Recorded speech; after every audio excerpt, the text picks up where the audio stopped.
पहना, ये बाबा जी विद्वान तो बहुत निकले भाई, एक निगाह में पहचान गई छोरा, पर नाम का टेढ़े मेढ़े धर दिए। अब तू बता बहन, कृष्ण कहवे में मेरी जी वही चक्कर खा जाएगी। मैंने तो 2 नाम सोच लिए। कहा, बोले महाराज जी ने नाम रख दिए कृष्ण बलराम, मैंने नाम रख दिए कनुआ और बलुआ। सीधो सो नाम बोल में मैं आराम। छोरा को चाहे जितना बढ़िया सोच समझ के नाम धरो, पर मैया लाड़ प्यार को नाम कछु न कछु अपनो स्पेशल अलग से रखे।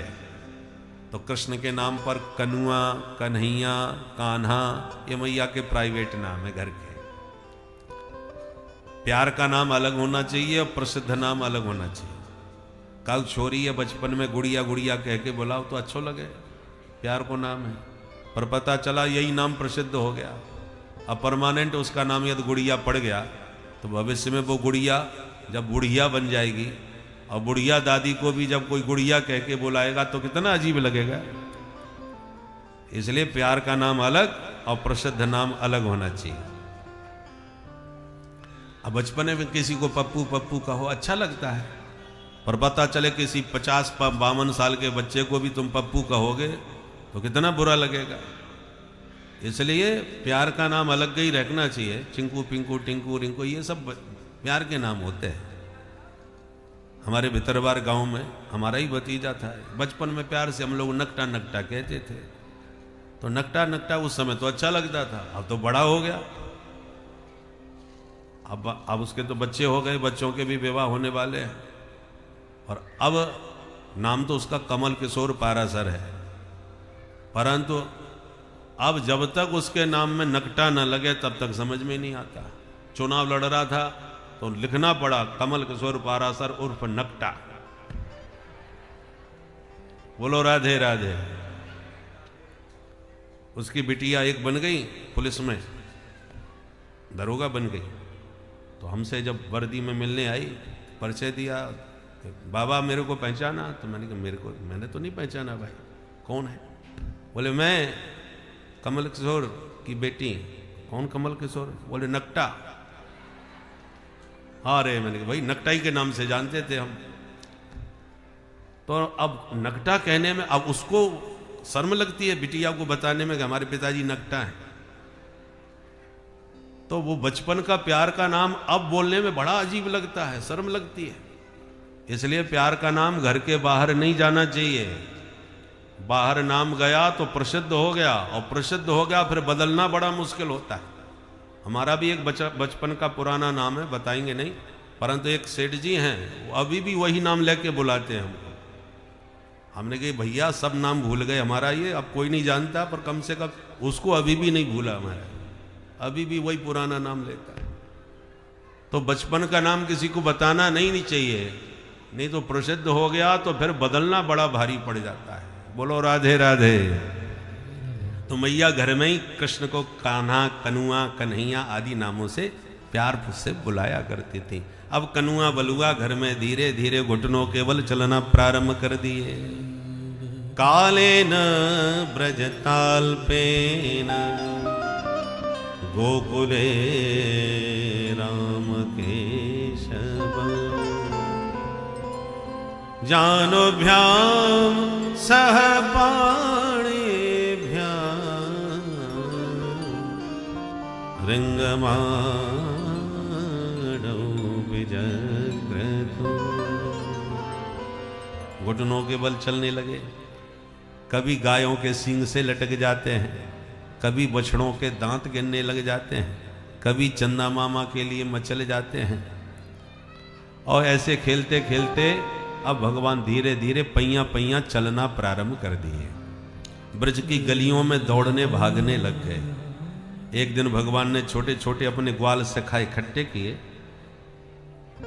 और बोले ब्रजवासियों चलो आज कछु नयो खेल खेले। भाई नयो खेल कौन सो? कन्हैया बोले चलो आज चोरी चोरी खेलेंगे। ब्रजवासी बोले दारी के हमें चोरी करे वो सिखाएगा तू? कन्हैया बोले रुपया पैसा की चोरी की बात ना कर रहे भैया, खाए पीवे की माखन मिश्री की चोरी करेंगे। खाए पीवे की चोरी ना मानी जाए। अच्छा तो ठीक है कन्हैया, ये बता तेरे घर में तो काऊ बात की कमी ना है तो चोरी काय क्यों करे? वो घर में खावे ना मिलेगा? कन्हैया बोले मेरे घर में कोई कमी ना है, पर या श्री दामा को मद मंगल को देखो सब 1.5 हड्डी के हो रहे। और जब मैं पूछूं भैया तुम्हें खा भी ना मिलेगा, कैसे कमजोर पड़ रहे हो, तो सब एक ही बात करें, कन्हैया हमारे यहाँ माखन बहुत होए पर मैया सब बेचे आवे, जो बच जाए वो खावे को मिल जाए। अब बताओ कितनी गलत बात। गैयन की सेवा करे वे को हम ग्वाला और गोरस खावे को मथुरा के लाला। ब्रजवासी बोले कन्हैया तेरी बात में दम तो है, अच्छा तो चल कौन के घर चोरी करें। कन्हैया बोले आज पहले अपनी घर में अभ्यास करो, पहली बार पकड़े गए तो घर की बात, चोरा ऐसी तो चोर बने, पहले तो मैया के पल्लू से चुरावे, फिर पिताजी की जेब साफ करें, फिर मैया की अलवारी साफ करें, तब धीरे धीरे पड़ोसी को नंबर लगे। तो सब ग्वालों ने अपने अपने घर अपने अपने ढंग से चोरी करी। दूसरे दिन फिर मीटिंग भई, बताओ कौन ने कहा कि और सब अपनी अपनी कहानी सुनाने लगे। कछु सफल भय, कछु विफल भय, कछु पकड़े गए, कछु पिटके भी आए। भगवान ने पूछा बताओ कौन ने कहा कि हो, तो जो पिटके गए वो कान पकड़ के बोले कन्हैया आज के बाद हम तो कबू चोरी ना करवे बारे। क्यों? अरे मैया ने पकड़ के जो पिटाई करी है हमारी, आज तो हमें नानी याद आएगी। कन्हैया बोले जादारी के पहली बार चोरी करी और पिट के चलो आयो, चल मैं सिखाऊं कैसे चोरी करी जाए। ब्रजवासी बोले लाला तू हमारो सरदार, तू जहां ले जाएगा वहां चलेंगे। भगवान बोले ठीक है चलो, तो अपनी एक मंडली बना लो। अपनी मंडली को नाम का होना चाहिए। कन्हैया बोले अपनी मंडली को नाम होएगो बाल गोपाल चौर विद्या प्रचार मंडल। सर्वसम्मति से मंडल बन गया, मंडल के अध्यक्ष कन्हैया बन गए। अब घर घर में माखन चोरी प्रारंभ। बोल माखन चोर भगवान की जय। क्यों करी माखन चोरी? पहला कारण, बहुत सारा गोरस जो ब्रज में होता था, माखन मिश्री, वो इनकम टैक्स के नाम पर आधे से ज्यादा कंस के यहां चला जाता था। और वहां चाणूर मुष्टक जैसे मल्ल दैत्य खा खा करके शक्ति संपन्न हो रहे थे और लोगों पर अत्याचार कर रहे थे। तो भगवान को लगा हमारे ब्रज के गोरस से आसुरी शक्ति नहीं बढ़नी चाहिए, इस पर प्रतिबंध कैसे लगाएं।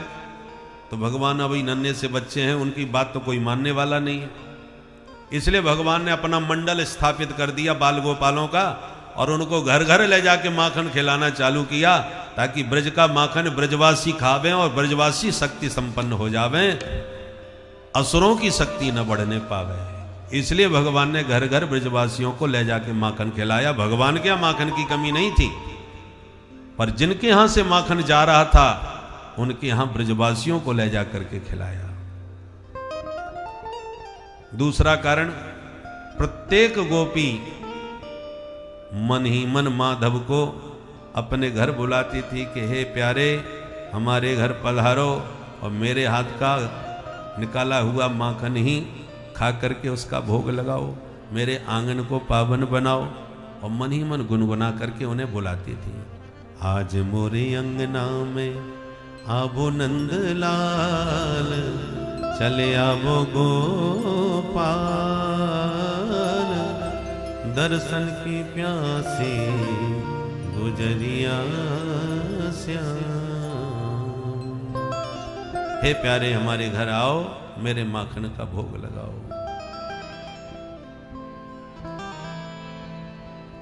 अंगना में आवो मेरे माखन को खावो,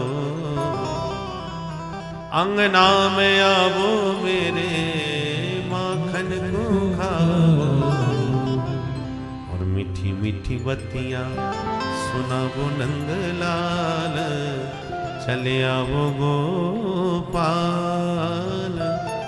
दर्शन की प्यासे गुजरिया श्याम। खावो ब्रज रानी को माखन नित्य प्रति, कान्हा कान्हा कान्हा, खावो ब्रज रानी को माखन नित्य प्रति। आज प्रेम से गरीबनी को पावो नंद लाल, चले आओ गोपाल, दर्शन की प्यासी गुजरिया श्याम। गोपियों के इस अंतर भाव को गोविंद जानते हैं, तो उनके इसी मनोरथ को पूर्ण करने के लिए भगवान ने माखन चोरी लीला के बहाने घर घर जाके उनका मनोरथ पूर्ण किया है। जिस दिन भगवान किसी के घर माखन चोरी करने न जाएं तो गोपियां परेशान हो जाएं कि आज घर से क्यों नहीं निकल रहे। जब निकलेंगे नहीं घर से तो दर्शन कैसे करेंगी हम।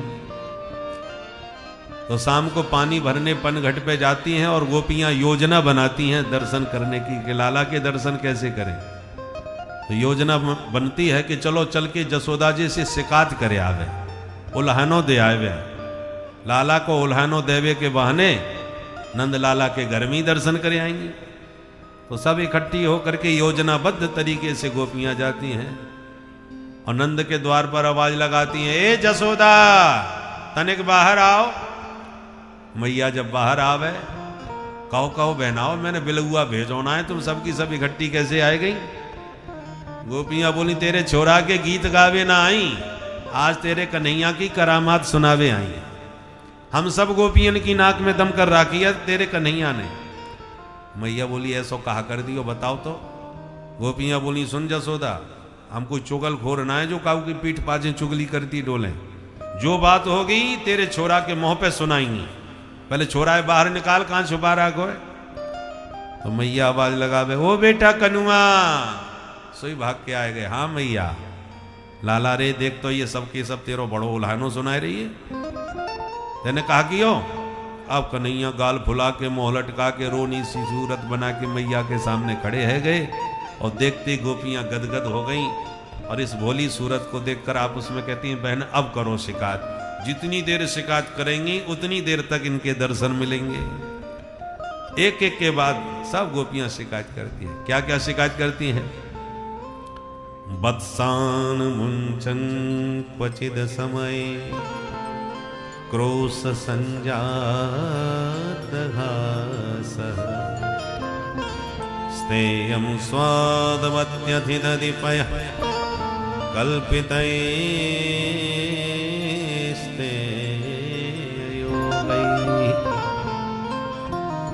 मरकान् भोक्षन् विभजति सचेत्, नाति भाण्डं भिनत्ति, द्रव्यालाभे सगृह कुपितो, यात्युपक्रोश्यतो। अब सबकी अलग अलग शिकायत। पहली गोपी बोली, मैया तेरो कन्हैया आवे बछड़ा छोड़ के भग जाए, सब गैया चुका जाए। मैया बोली, बहन तू गैया दोहवे जा रही होगी तभी कन्हैया ने बछड़ा खोलो होगा। बोले नाय मैया, क्वचित असमय, जब गैया दोबे को कोई समय ना हो तभी खोले ये। मैया बोली, बहन तो ये मेरो ही लाला है ना है, तू अपनो ही लाला समझ, मेरी जगह तू ही डांट दिया कर। दूसरी गोपी बोली, मैंने खूब डांट के देख लियो। फिर बोले, मैया जब डांट भी लग जाए तो ये हमें देख के मुस्कुरा भी लगे। अब हम डांट रही हैं, ये हंस तो जाए, भगवान जाने या कि हंसी में का जादू है कि डांटते डांटते हमें ही हंसी आ जाए। मैया बोली, तो एक काम कर, मेरो लाला जैसी तेरे घर पहुंचे ये जो मांगे सो दे दियो कर, जो खावे सो खवा दियो कर, और बातें तो दुगनो मोते मांग के ले जाए कर। तीसरी गोपी आगे बढ़ के बोली, जसोदा कैसी बात करो, तेरो कन्हैया कछु खाए लेगो तो हम तो उसे हिसाब मांगे भी आएंगी। अरे हमारो ही कन्हैया है, चाहे जितनो खाए ले। मैया बोली, तो शिकायत क्या क्यों कर रही है फिर? बोले, मैया शिकायत यह बात की है कि एक दिन मैंने परोस के थाली में माखन मिश्री सवैया के सामने धर दियो और हाथ जोड़ के बोली, कन्हैया लाला तू प्रेम से बैठ के खा ले, कमी पड़ेगी तो और दूंगी, काऊ बात की घर में कमी ना है, पर शांति से बैठ के खा। तो एकदम आंख दिखा के बोलो, एक गोपी तेने कमोई भिकमंगा समझ रखो है, मेरे यहाँ बाबा के यहाँ 9 लाख गैया है, तू मेरे घर में आके खा जाइयो ने 100 माखन, वो का दिखा रही है तू? मेरे यहाँ माखन की कमी है? मैं बोली जब इतने बड़े बाप को बेटा है तो चोरी काय क्यों करे फिर? तो तुरंत हंस के कहता है चोरी के माल में स्वाद ही कछु और आवे। अब बता, चोरी करके खावे में स्वाद लगे या क्यों? और वैसे परोस के धर दो तो बड़े बाप को बेटा बन के खड़ो है जाए। मैया बोली तो एक काम कर, माट मटका छीके पे लटकाए दे, नेक सो छोरा हाथी ना पहुंचे को या को तो खाएगो कैसे? तुरंत चौथी गोपी आगे बोली मैया कहीं भी धर दो तेरे छोरा से ना बचे, छीके पे लटका दो तो ये अपनी पूरी मंडली लेके जब घर में घुसे तो तगड़े से छोरा को घोड़ा बनाए ले, बाकी ऊपर दूसरों खड़े हो जाए, बाकी ऊपर तीसरों, सबके ऊपर ही अध्यक्ष महोदय खड़े है जाए, सुई मटकी या के हाथ लग जाए। पूरी मंडली को सरदार तो यही है। एक गोपी बोली मैया तू मेरी और सुन ले। कहा सुना बहन? बोले मैया मेरे घर माखन की न को कोई कमी ना है।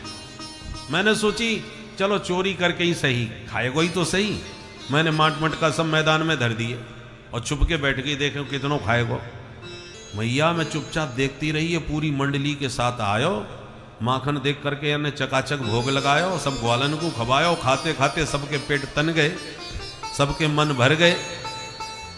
और मटका तो मेरो फिर भी माखन से भरो, एक थोड़ी है तो 50 मटका मेरे माखन के भरे पड़े।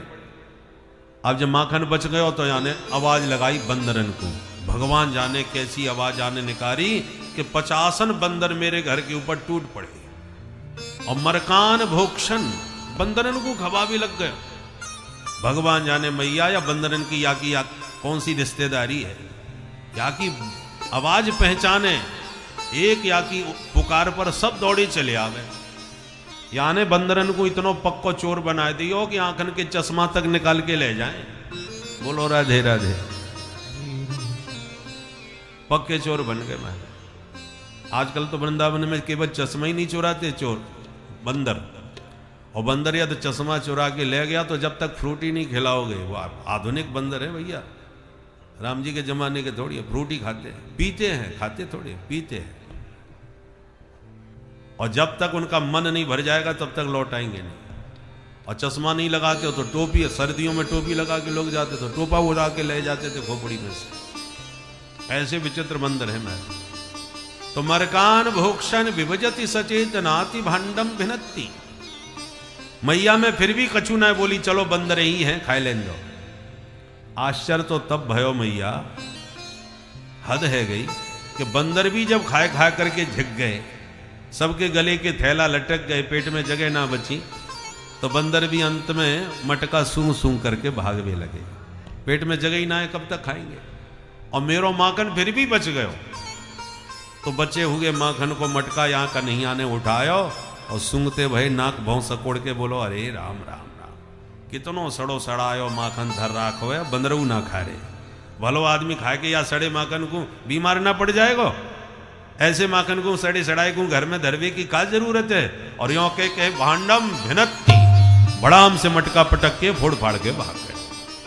अब बता जसोदा, स्वयं खावे, ग्वालन को खवावे, बंदरन को लुटावे, वाके बाद सड़ो माखन कह के मटका फोड़ के भग जावे। सुन सुन के मैया मुस्कुरावे, मन में तो हंसे कि मेरो कन्हैया इतना नटखट है। और जब कन्हैया की तरफ देखें तो रोनी सी सूरत बना के गाल फुला करके खड़े है जाए। मैया को देख के दया आ जाए, मेरो नेक्सो गोरो भारो छोरा ये कहाँ परेशान कर सके का हुए। अंत में मैया लाला को पक्ष लेके बोली, सुनो बहनाओ, फालतू मेरे छोरा की बदनामी तो करो मत। यदि मेरो लाला सचमुच चोर है तो कागुदना पकड़ के दिखा दो या की चोरी, मैं मान जाऊंगी। नहीं आज के बाद फालतू में मेरे लाला की बदनामी करने की कोशिश करी तो ठीक ना होगी। गोपियां बोली अच्छो चोरी और सीना चोरी, तेरो लाला नंबर 1 को चोर है, हम तो को समझा भी आ रही है तो तू हमें ही आंख दिखा रही है। अपने छोराए बहुत बिगाड़ लियो तेने, कागुदना पछताएगी जसोदा, नेक्स्ट उम्र में इतनो नटखट है गयो, समझा ले अभी से। अब मन में हंस रही हैं गोपियां, ऊपर से आंख दिखा दिखा करके लाला के दर्शन कर रही हैं और मैया को भी धमकी दे रही है। अरे मनमोहन बिगड़ गए बारे ते, सब गोपियां शिकायत कर रही हैं। और शिकायत करती हुई क्या कह रही हैं? प्रेम से मेरे साथ ताली बजा के सब गाएंगे। अरे मनमोहन बिगड़ गए बारे ते, मनमोहन बिगड़ गए बारे ते, मनमोहन बिगड़ गए बारे ते, मनमोहन बिगड़ गए बारे ते। ओ मनमोहन बिगड़ गए बारे ते, मनमोहन बिगड़ गए बारे ते, मनमोहन बिगड़ गए बारे से, मनमोहन बिगड़ गए बारे ते। ओ मैया जसोदा तेरे दुलारे ते, मनमोहन बिगड़ गए बारे ते। ओ मैया यशोदा तेरे दुलारे से, मनमोहन बिगड़ गए बारे ते। ओ मनमोहन बिगड़ गए बारे ते, मनमोहन बिगड़ गए बारे। श्री राधे।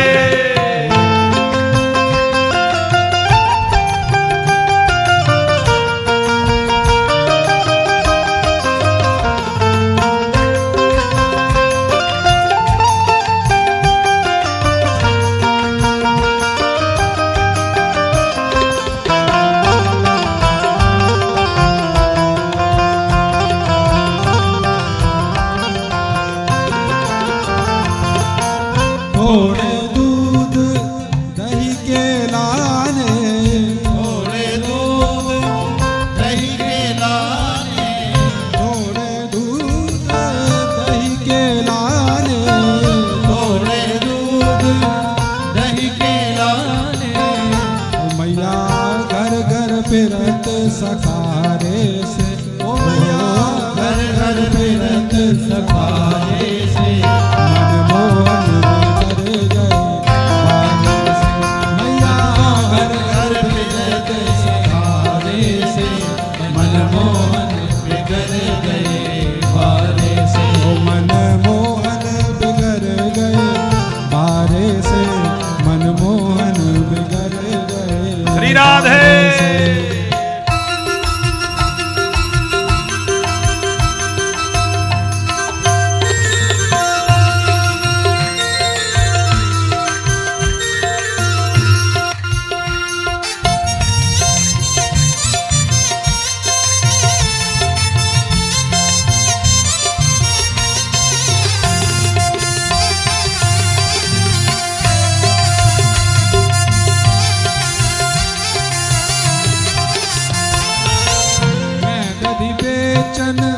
जात वृंदावन, मैं दही बेचन जात वृंदावन, मैं दही बेचन जात वृंदावन, मैं दही बेचन जात वृंदावन। ओ मैया रोकत गैल अंगारे से, मैया रोकत गैल अंगारे से, मनमोहन बिगड़ गए रोकत गैल अंगारे से, मनमोहन बिगड़ गए बारे से। मनमोहन बिगड़ गए बारे से, मनमोहन बिगड़ गए बारे से, मनमोहन बिगड़ गए बारे से, मनमोहन बिगड़ गए बारे से।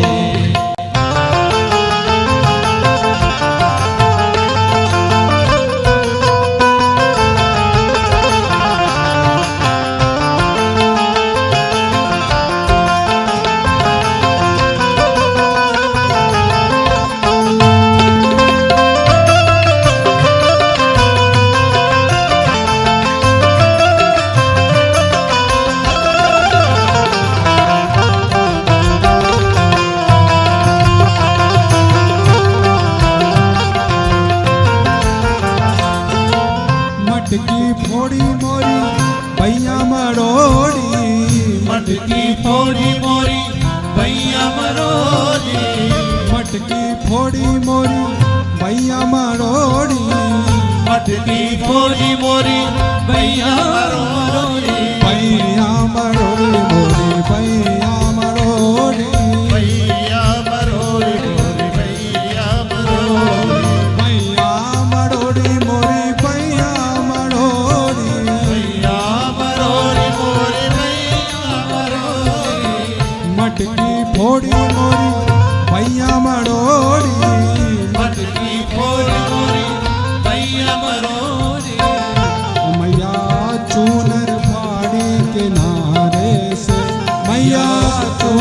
पहाड़ी किनारे से मनमोहन बिगड़ गए बारिश। मैया चूनर पहाड़ी किनारे से मनमोहन बिगड़ गए बारिश। मनमोहन बिगड़ गए बारिश से मनमोहन बिगड़ गए बारिश। मनमोहन बिगड़ गए बारिश से मनमोहन बिगड़ गए बारिश से।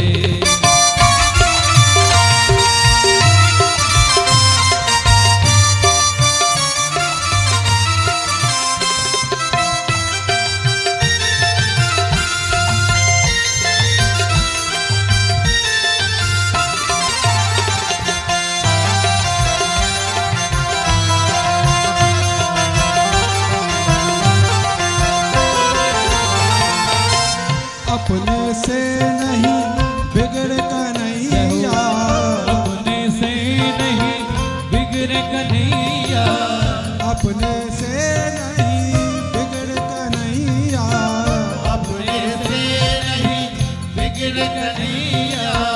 ओ मैया इन सखियन के इशारे से, मैया इन सखियन के इशारे से मनमोहन बिगड़ गए बारिश से। ओ मैया इन सखियन के इशारे से मनमोहन बिगड़ गए बारिश से। ओ मनमोहन बिगड़ गए बारिश से, मनमोहन बिगड़ गए बारिश से, मनमोहन बिगड़ गए बारिश से, मनमोहन बिगड़ गए बारिश से, मनमोहन बिगड़ गए बारिश से।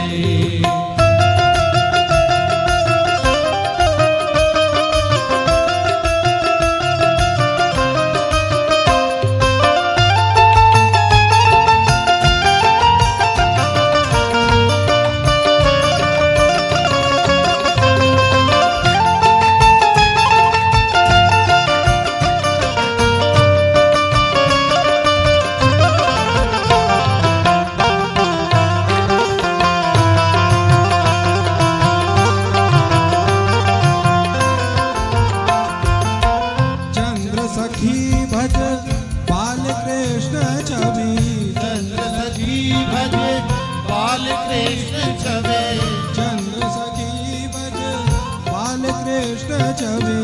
चंद्र सखी भज बाल कृष्ण छवे। ओ मैया अब का हो तो सुधारे से, मैया अब का हो तो सुधारे से, मनमोहन बिगड़ गए बारिश से। ओ मैया अब का हो तो सुधारे से, मनमोहन बिगड़ गए बारिश से। मनमोहन बिगड़ गए बारिश से, मनमोहन बिगड़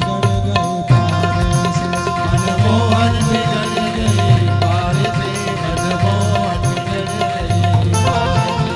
मनमोहन बिगड़ गए बारिश से, मनमोहन बिगड़ गए बारिश से।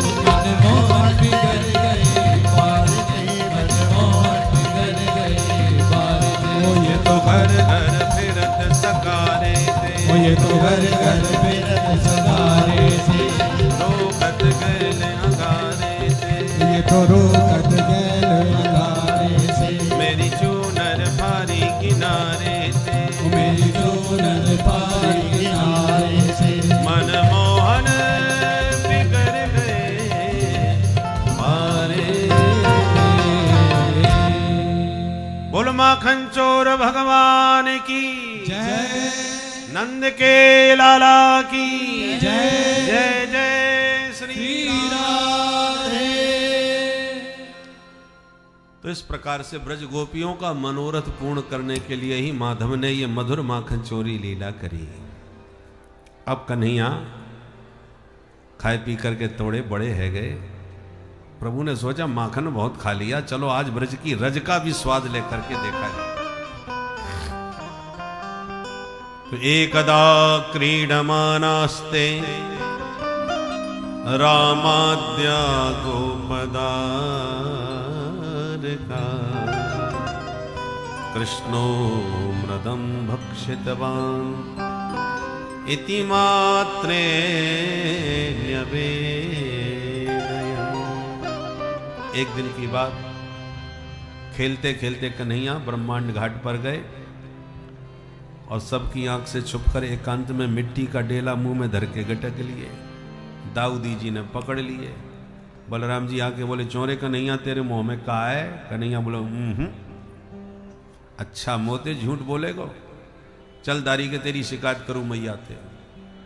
सब ग्वालों के साथ दाऊ जी पकड़ के ले आए कन्हैया को मैया के पास। मैया बोल बेटा, तेरे लाला ने, मैया तेरे कान्हा ने माटी खाई, जसोदा सुन माई। मैया बोली, दारी के हो तुम, बड़े हो, वो नेक्सो छोरा है, बाने माटी खा कैसे लई?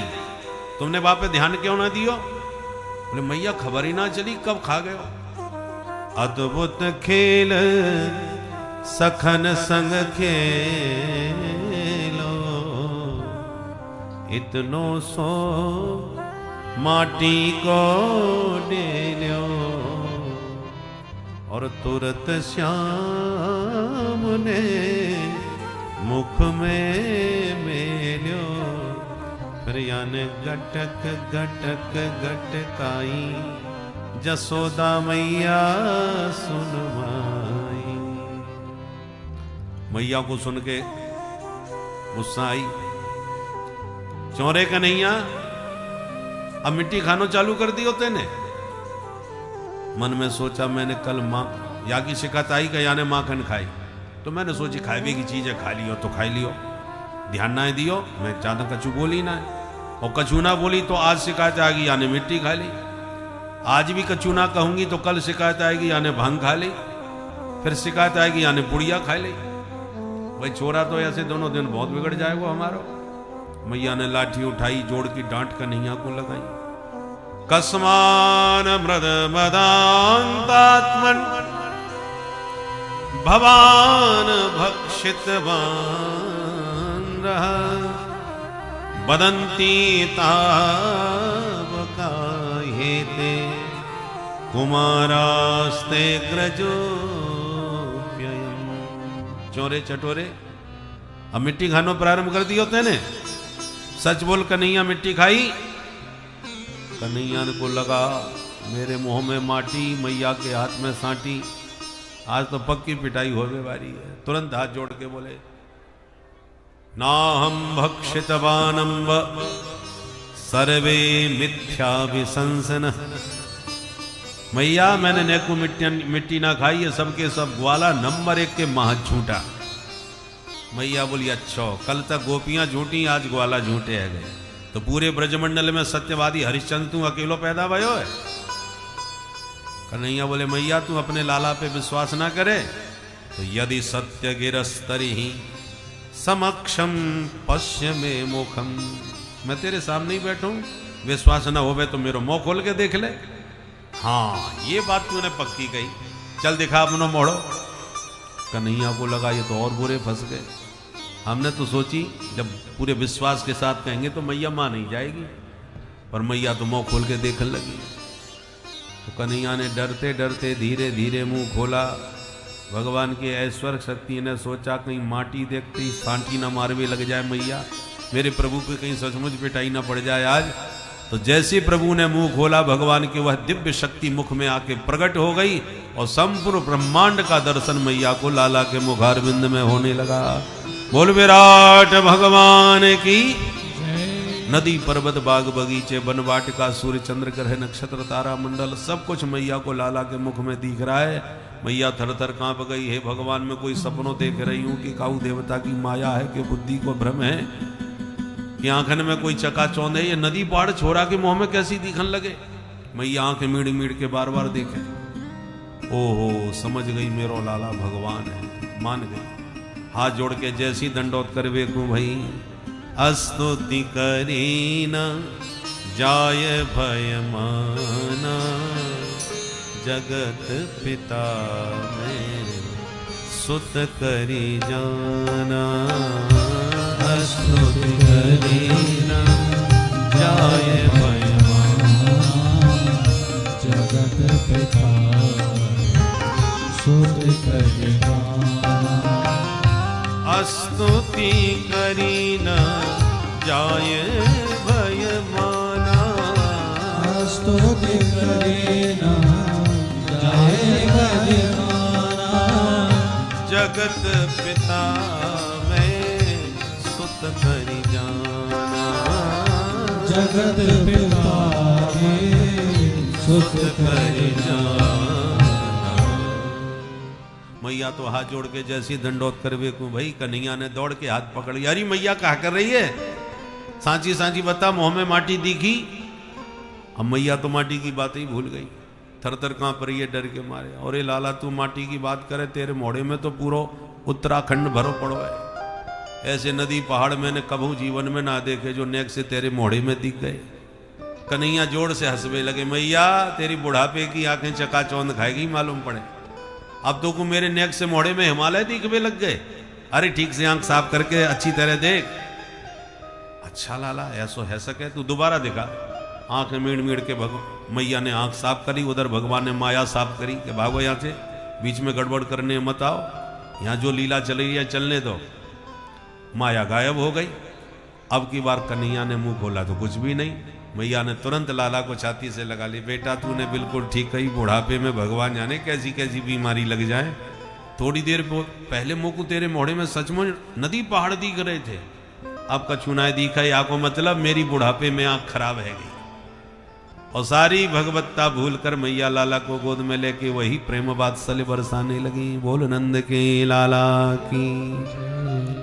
नंद जसोदा पूर्व जन्म के द्रोण और धरा नाम के वसु थे, जिन्होंने कठोर तप करके भगवान को गोद में खिलाने का वरदान मांगा था, इसलिए आज गोविंद की गोद में खेल रहे हैं। अब दिवाली का दिन आया तो एकदा गृहदासी सु यशोदानंद गेहिनी, कर्मांतर नियुक्तासु निर्ममंथ स्वयं दधि।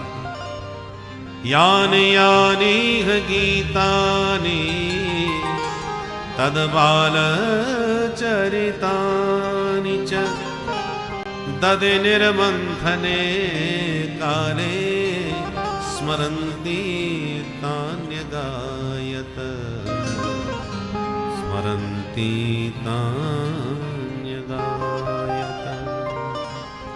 दिवाली का दिन आया, मैया ने घर के दास दासियों को बाहर की साफ सफाई में लगाया और लाला के लिए स्वयं दधि मंथन करने लगी।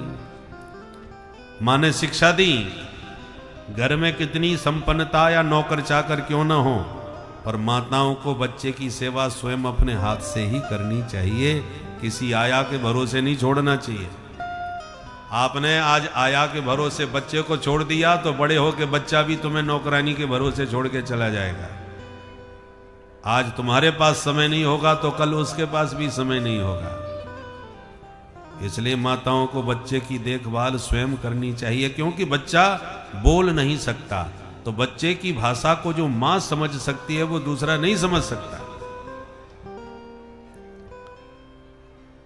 बोतल के भरोसे बच्चे को छोड़ करके लिटा दिया, समय नहीं है उसके लिए, तो आपने आज उसके मुंह से बोतल लगा दी दूध की, तो वो बोतल फिर वो छोड़ने वाला नहीं है, बड़े होके बड़ी बोतल पकड़ लेगा। इसलिए बोतल की आदत बच्चों को नहीं डालनी चाहिए, माताओं को स्वयं उसका पूरा ख्याल रखना चाहिए। मां यशोदा के यहां सैकड़ों दास दासियां हैं, पर निर्ममंथ स्वयं दधि, लाला की सेवा का स्वयं ही काम करती है, दूसरे से नहीं कराती। तो दधि मंथन करती गुनगुनाती हुई लाला को स्मरण कर रही थी कि नींद खुली तो लाला जागे और दौड़ के मथानी पकड़ के बोले, मैया भूख लग रही है। तो मैया सब काम छोड़ के गोद में लेके लाला को अपना स्तनपान कराने लगी। मैया का दूध पीते कन्हैया बोले, मैया एक बात पूछूं? बोले, बेटा एक ना है तू 10 पूछ ले। का पूछो मेरे? बोले, मैया ये बता तू को दूध प्यारो लगे कि पूत? मैया हंस के बोली, बेटा तू कैसी बात करे, वो अपने पूत से ज्यादा प्यारो दुनिया में कोई ना लगे, दूध दही की तो बात ही छोड़। कन्हैया बड़े खुश है गए, मैया मोते बड़ो प्रेम करे। और इतने में मैया को याद आ गई, अरे भगवान, चूल्हे पे दूध चढ़ा के चली आई या छोरा की बातन में उतार बोई भूल गई, मेरो तो सबरो दूध बन गयो होगा। मैया ने पट से लाला को धरती में बैठाया, अरे बेटा मेरो दूध गयो, पट्टे से मैया भाग गई। अब कन्हैया के गाल फूल गए। अब हाल ही कह रही थी पूत प्यारो, और दूध को ध्यान आती है, पूते पटक के भाग गई। कन्हैया ने गुस्सा में उठायो पत्थर, और जितने माट मटका दूध दही के धरे धमाधम सबरे फोड़ दिए। अब जब दूध दही फैल गया, उसको कन्हैया को डर लगा, अब मैया मारेगी, मुंह आज ना छोड़ेगी। सो रोनो चालू कर दियो, और रोते जा रहे हैं, बटोरते जा रहे हैं, बंदरन को बुला के लौटाते जा रहे हैं, आओ आओ हमारे घर में ही भंडारो पाओ। इतने में उफनते दूध को मैया ने चूल्हे से नीचे उतारा, और जैसे ही आंगन में आकर के हालत देखी, अरे राम राम, मैया सब समझ गई, या कार्य कनुआ की करतूत है। नेक थोड़ी देर छोड़ के चली गई, तो यानी मेरी ददिया सास के जमाने के कितने पुराने कारे चिकने चिकने माटमट का 2 मिनट में फोड़ फाड़ के सब बराबर कर दिए, आज ना छोड़ूंगी। मैया को अपने पुराने माटमट कंते बड़ो प्रेम होए। मैया लाठी लेकर के कन्हैया को जैसी पकड़वे को भागी, कन्हैया ने मैया देखती दौड़ लगाई दी, आगे आगे कन्हैया, पीछे पीछे मैया। सुखदेव जी कहते हैं, बड़े बड़े सिद्ध संत समाधि में जिसको नहीं पकड़ पाते, मैया लाठी का भय दिखा के उसको पकड़ना चाहती है, परंतु प्रभु पकड़ में नहीं आए, भाग गए। मैया भागते भागते थक गई, लाठी टेक के बैठ गई। देख लाला तू जल्दी आ जानी, बहुत मारूंगी आज। कन्हैया बोले, मैया तू मारेगी इसीलिए तो भाग रहे हैं। ना है बेटा, तू प्रेम ते मेरे पास आ जा, तो मैं काय को मारूंगी। तो मैया तू पकड़ के करेगी, कहा। मैया बोली, बेटा तेरी पूजा करूंगी। कन्हैया बोले, आज कौन सा पर्व है, आज काय की पूजा है। मैया बोली, बेटा तू पास में आ, फिर बताऊंगी कौन सा पर्व है, कौन सी पूजा है। बोले, अच्छा मैया तू जब पूजा करेगी तो लाठी काय को ले रखी है। मैया बोली, अरे बेटा बुढ़ापे में लाठी सबन को लेनी पड़े, ले मैंने ये फेंक दी लाठी। जैसी लाठी फेंकी, सोई कन्हैया मैया के पास धीरे धीरे आने लगे। देख मैया पूजा करियो। ले हाँ बेटा चिंता मत कर, तू आ तो सही। कन्हैया समझ ना पाए, पूजा करवावे आए गए। जैसी पास में आए, मैया ने गप से हाथ पकड़ दियो, दारी के तू तो घर चल, तेरी तो वो पूजा करूंगी कि छठी को दूध याद आ जाए तो को। अब कन्हैया ने आंख मीड़ मीड़ को रोनो चालू कर दियो, मैया तू बड़ी झूठी है, अरे पूजा के नाम पर पिटाई करेगी मेरी। मैया बोली, बेटा जैसो देवता हो बाकी वैसी ही पूजा करी जाए, तेरी पूजा तो आज लाठी से ही होनी चाहिए। वो बुढ़ापे में दौड़ा दौड़ा के मेरी हालत खराब कर दी, आज मैं छोड़ूंगी ना। अब इतनी जोर जोर से रोन लगे, आंखें मीड़ मीड़ के आंखन को काजल गाल तक फैल गया, और जगन्नाथ भगवान जैसी आंखें हो गई। तो मैया को दया आ गई, छोराए ज्यादा मारवो पीटवो ठीक ना हो, बेशरम है जाए, और कछू तो दंड दूंगी, नहीं तो वो दंड है जाएगा। तो मैया पकड़ के भीतर लाई, और उखल के साथ लाला को रस्सी में बांधने लगती। अब मैया जैसी रस्सी में गांठ लगावे कि 2 अंगुल रस्सी कम पड़ जाए, तो मैया दूसरी रस्सी जोड़े, फिर गांठ लगाए तो फिर 2 अंगुल कम। तदपि द्व्यंगुलम न्यूनम यद यदा दत्त बंधनम। रस्सी पर रस्सी जुड़ती गई, पर 2 ही अंगुल रस्सी कम पड़ती गई। 2 ही अंगुल कम क्यों? भक्त जन परिश्रम और भगवत कृपा। भगवान को वही अपने प्रेम पास में बांध सकता है जिसका पुरुषार्थ कर्तव्य परायण, पुरुषार्थ प्रबल होना चाहिए जीव का। आप कर्म करो पूरी दृढ़ता के साथ, पूरा पुरुषार्थ करो, तो भगवान भी आपके ऊपर निश्चित रूप से कृपा करेंगे। पुरुषार्थ आपका, कृपा परमात्मा की। ये 2 ही अंगुल की कमी जीवन में। हम हाथ पे हाथ धर के बैठे रहेंगे, जो करे सो राम जी ही करेंगे, तो कृपा भी नहीं होने वाली। कृपा भी तभी होगी जब आप पुरुषार्थ पूर्वक अपना कर्तव्य करेंगे। तप प्रभावात दैव प्रसादात। निकम्मे का भगवान भी साथ नहीं देते। भगवान ने कहा, अर्जुन तुम युद्ध करो, मैं तुम्हारे साथ खड़ा हूं, तुम्हारा सारथी बन के रथ हाँकूंगा, तुम्हारी पूरी सहायता करूंगा, पर युद्ध तुम्ही को करना पड़ेगा। राम जी भी सुग्रीव से कहते हैं बाली को मैं मारूंगा पर लड़ना तुम ही को पड़ेगा। जीव के साथ ईश्वर खड़े हैं, किंतु कब? जब जीव कर्तव्य परायण होकर के स्वयं अपनी लड़ाई लड़ता है तो भगवान भी उसका साथ देते हैं। तुम अपना संपूर्ण कर्तव्य छोड़ करके हाथ पे हाथ धर के बैठे रहो कि जो करेंगे सो भगवान करेंगे, तो फिर भगवान किसी का भी साथ नहीं देने वाले। ये याद रखिए कि 2 अंगुल की कमी तब थी और अब भी हमारे जीवन में है। हम कर्तव्य विमुख हो जाते हैं। धर्म की रक्षा की बात आवे, राष्ट्र रक्षा की बात आवे तो ईश्वर पर छोड़ के हाथ पे हाथ धर के बैठ जाते हैं, जबकि खाने पीने घर परिवार चलाने में पूरा अपना कर्तव्य निभाते हैं। घर का कर्तव्य तो पूरा निभाएंगे ईमानदारी से, पर ईश्वर की और राष्ट्र और धर्म की रक्षा की बात आवे सोई भगवान के ऊपर छोड़ देते हैं। इसलिए भगवान की कृपा से आज भारत का संपूर्ण वातावरण हमारे अनुकूल बना हुआ है। भारत के जो बड़े बड़े कलंक थे वो भी अब धीरे धीरे ध्वस्त होकर के और हमारी धर्म की ध्वजा लहरा रही है। राम राज्य की ओर हमारे कदम आगे बढ़ रहे हैं और ईश्वर ने भी कृपा पूर्वक अपने 2 दूतों को भेज दिया है जो सब प्रकार से हमारे अनुकूल देश का वातावरण बना रहे हैं। अब सब कुछ जब ईश्वर ने अनुकूल बना दिया तो थोड़ा बहुत आप भी तो अपना कर्तव्य निभाओ। घर से निकल के कम से कम आशीर्वाद का वोट देने तो जाओ। अब आप इतना भी कर्म अपना नहीं करना चाहोगे तो ईश्वर आपके साथ कैसे सहायता करेगा आपकी। इसलिए निकम्मे का साथ ईश्वर भी नहीं देते। आप अपने कर्तव्य के साथ कदम आगे बढ़ाओ तो ईश्वर भी तुम्हारे साथ हमेशा खड़े हुए नजर आएंगे।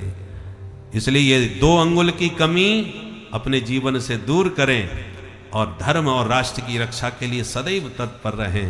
बोल भारत माता की। बांधते बांधते जब मैया पूरी तरह पसीना में लथपथ हो गई तो भगवान को दया आ गई। मैया को ज्यादा तंग करना ठीक नहीं। तुरंत भगवान अपने बंधन में बंध गए और अपना बंधन स्वीकार कर लिया। जैसे ही लाला को बांध दिया तो कन्हैया की मैया की जान में जान आई। हे भगवान, या कि मुट्ठी भर की कमर बांधवे में मेरे पसीना छूट गया, अब मैं जल्दी से छोड़वे वारी ना है, तू ऐसा ही बंद हो रहे। और मैया तो बांध के भीतर चली गई। कन्हैया रोते रह गए, मैया मुँह को मुक्त कर दे। दुनिया को मुक्ति देने वाले आज अपनी मुक्ति के लिए रो रहे। अंत तो गत्वा जब मैया भीतर चली गई तो कन्हैया बंधे हुए ऊखल को सरकाते सरकाते आगे बढ़े। आंगन में 2 अर्जुन के वृक्ष खड़े, लाला उन दोनों के बीच में से निकल पड़े और जैसे ही वृक्ष अड़े ऊखल में कन्हैया ने एक झटका मारा कि धड़ा, दोनों वृक्ष उखड़ के धरती पर गिरे और 2 दिव्य महापुरुष प्रकट हो गए वृक्षों में से। कौन थे? बोले दोनों नलकूबर और मणिग्रीव नाम के कुबेर के बेटा थे। स्त्री के मद में अंधे हो रहे थे, नग्न होके सरोवर में नहा रहे थे। अचानक वहां नारद जी निकल पड़े तो सब तो दौड़ के कपड़े पहनने लगे और ये दोनों नशे में नग्नावस्था में नारद जी के सामने खड़े होके बोले महाराज जी दंडोत। सोई नारद जी का माथा गर्म हो गया। निर्लज्ज कहीं के शर्म नहीं आती, महात्मा के सामने नग्न होके खड़े हो। जाओ मैं शाप देता हूं, तुम दोनों वृक्ष बन के ऐसे ही खड़े रहो, जड़ हो जाओ। चरणों में गिर के रोने लगे। बाबा गलती हो गई, नशे में थे, होश नहीं था। तो बाबा को दया आ गई, जाओ एक दिन भगवान ही तुम्हारा उद्धार कर देंगे। तो आज प्रभु ने ही ऊखल में बंध करके इन दोनों को भव बंधन से मुक्ति दिला दी, शाप से भी मुक्ति दिला दी। दोनों ने दिव्य स्तुति करी और अपने धाम को चले गए। पर वृक्षों के गिरने की आवाज नंद बाबा ने सुनी तो भाग करके आए और लाला को बंधन से छोड़ दिया। पर इस दुर्घटना से नंद बाबा परेशान हो गए। आपातकालीन मीटिंग बुलवाई, गणमान्य गोप सब इकट्ठे होकर के आए। तो बाबा ने कहा आज हमने फैसला ले लियो कि या गोकुल में एक दिना ना रहेंगे। अब क्यों? बोले जब से मेरो छोरा कन्हैया पैदा भयो है तब से गोकुल में कछु ज्यादा ही उत्पात बढ़ गए।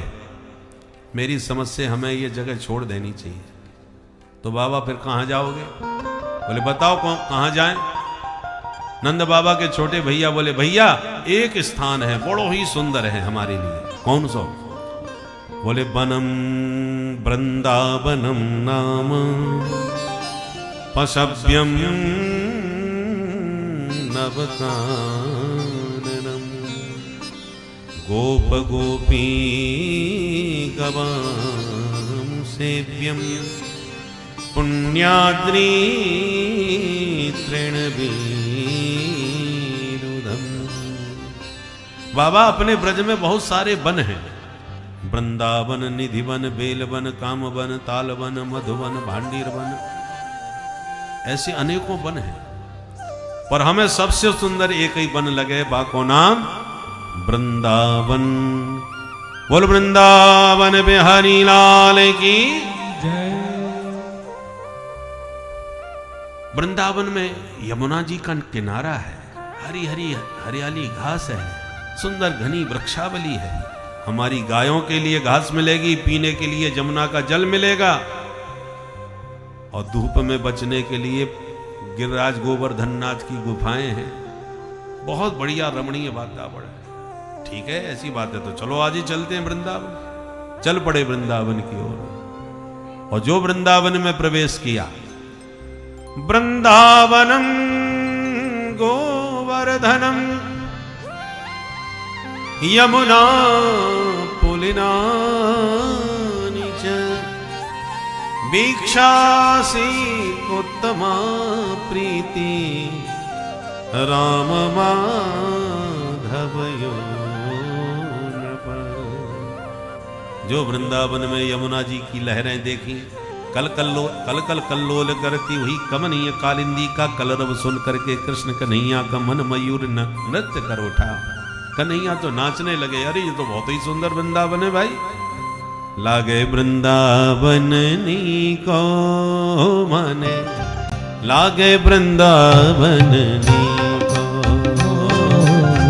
लागे वृंदावन नी को माने, लागे वृंदावन नी को।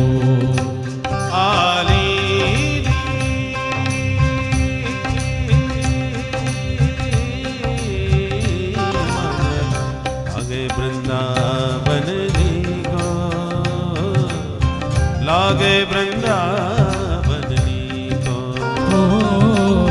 लागे वृंदावन नी को,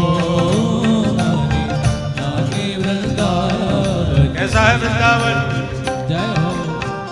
हर घर तुलसी ठाकुर सेवा, हर घर तुलसी ठाकुर सेवा, घर घर तुलसी ठाकुर सेवा, घर घर तुलसी ठाकुर सेवा, घर घर तुलसी ठाकुर सेवा, घर घर तुलसी ठाकुर सेवा, ठाकुर पूजा, ठाकुर पूजा, ठाकुर सेवा, ठाकुर सेवा, घर घर तुलसी ठाकुर सेवा, घर घर तुलसी ठाकुर सेवा, दर्शन गोविंद जी को, दर्शन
कुंजन कुंजन फिरत राधिका कुंजन कुंजन फिरत राधिका शब्द सुनत मुरली को शब्द सुनत मुरली को लागे वृंदावन नी को मोहे लागे वृंदावन नी लागे वृंदावन नी को लागे वृंदावन नी वृंदावन धाम की जय हो।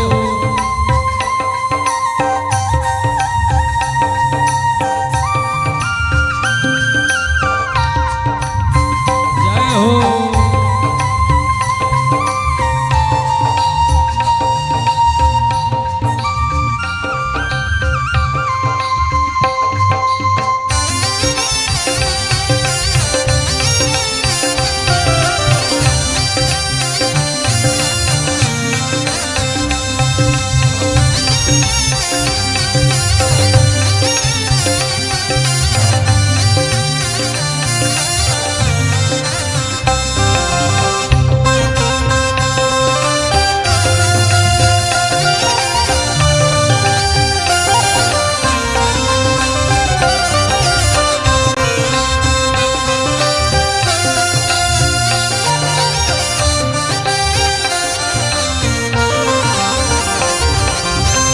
निर्मल नीर बहत यमुना में निर्मल नीर बह जमुना में निर्मल नीर बहत यमुना में निर्मल नीर बह जमुना में बहत यमुना में बहत जमुना में बहत यमुना में बहत जमुना में निर्मल नीर बहत यमुना में निर्मल नीर बह जमुना में भोजन दूध दही को भोजन दूध दही को लागे वृंदावन नी को लागे वृंदावन नी को लागे वृंदावन नी को मने लागे वृंदावन नी को।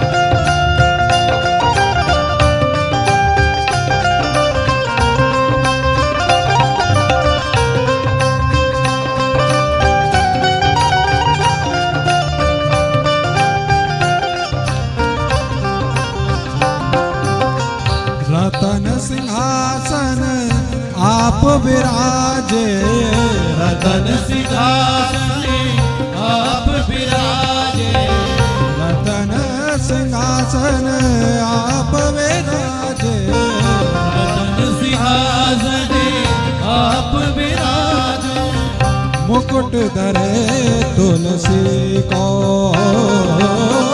मुकुट धरो तुलसी को लागे वृंदावन नी को लागे वृंदावन नी को लागे वृंदावन नी को मने लागे वृंदावन नी को। बोल धनरुआ धाम की जय हो। श्री धनरुआ सरकार की जय हो।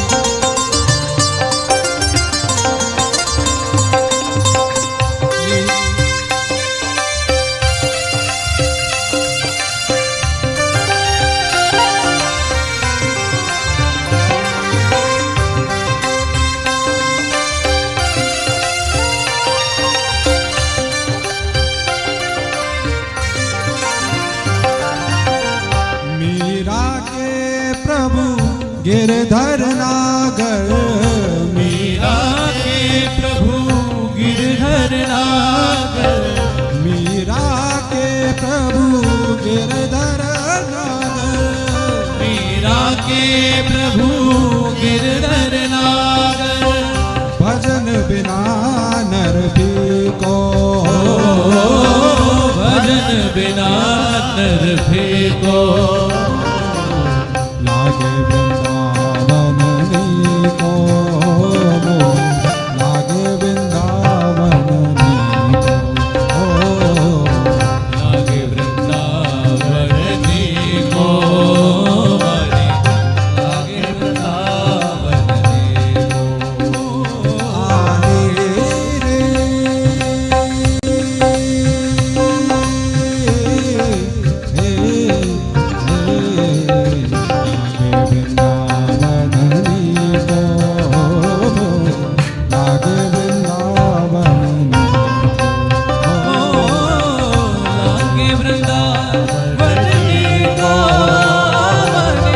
लागे वृंदावन नीको, लागे वृंदावन नीको,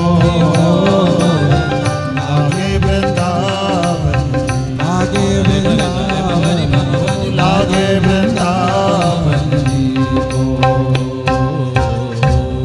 बोल वृंदावन बिहारी लाल की जय श्री दनरुआ महाराज की जय जय जय श्री राधे। सब गोपी ग्वाल वृंदावन की शोभा का दर्शन करके आह्लादित हो उठे। कन्हैया तो इतने गदगद हो गए कि तुरंत दौड़ के मैया से बोले, मैया अब हम वृंदावन में चराएंगे गैया।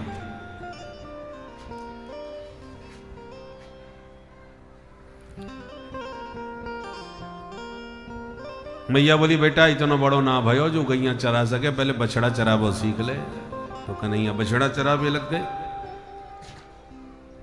और बछड़ा चराते चराते एक दिन बत्सासुर नाम का दैत्य बछड़ा बन के बछड़ों में मिल गया। प्रभु पहचान गए, सो पैर पकड़ के घुमा के दे मारा, सो गोविंदाय नमो नमः। बत्सासुर का उद्धार किया।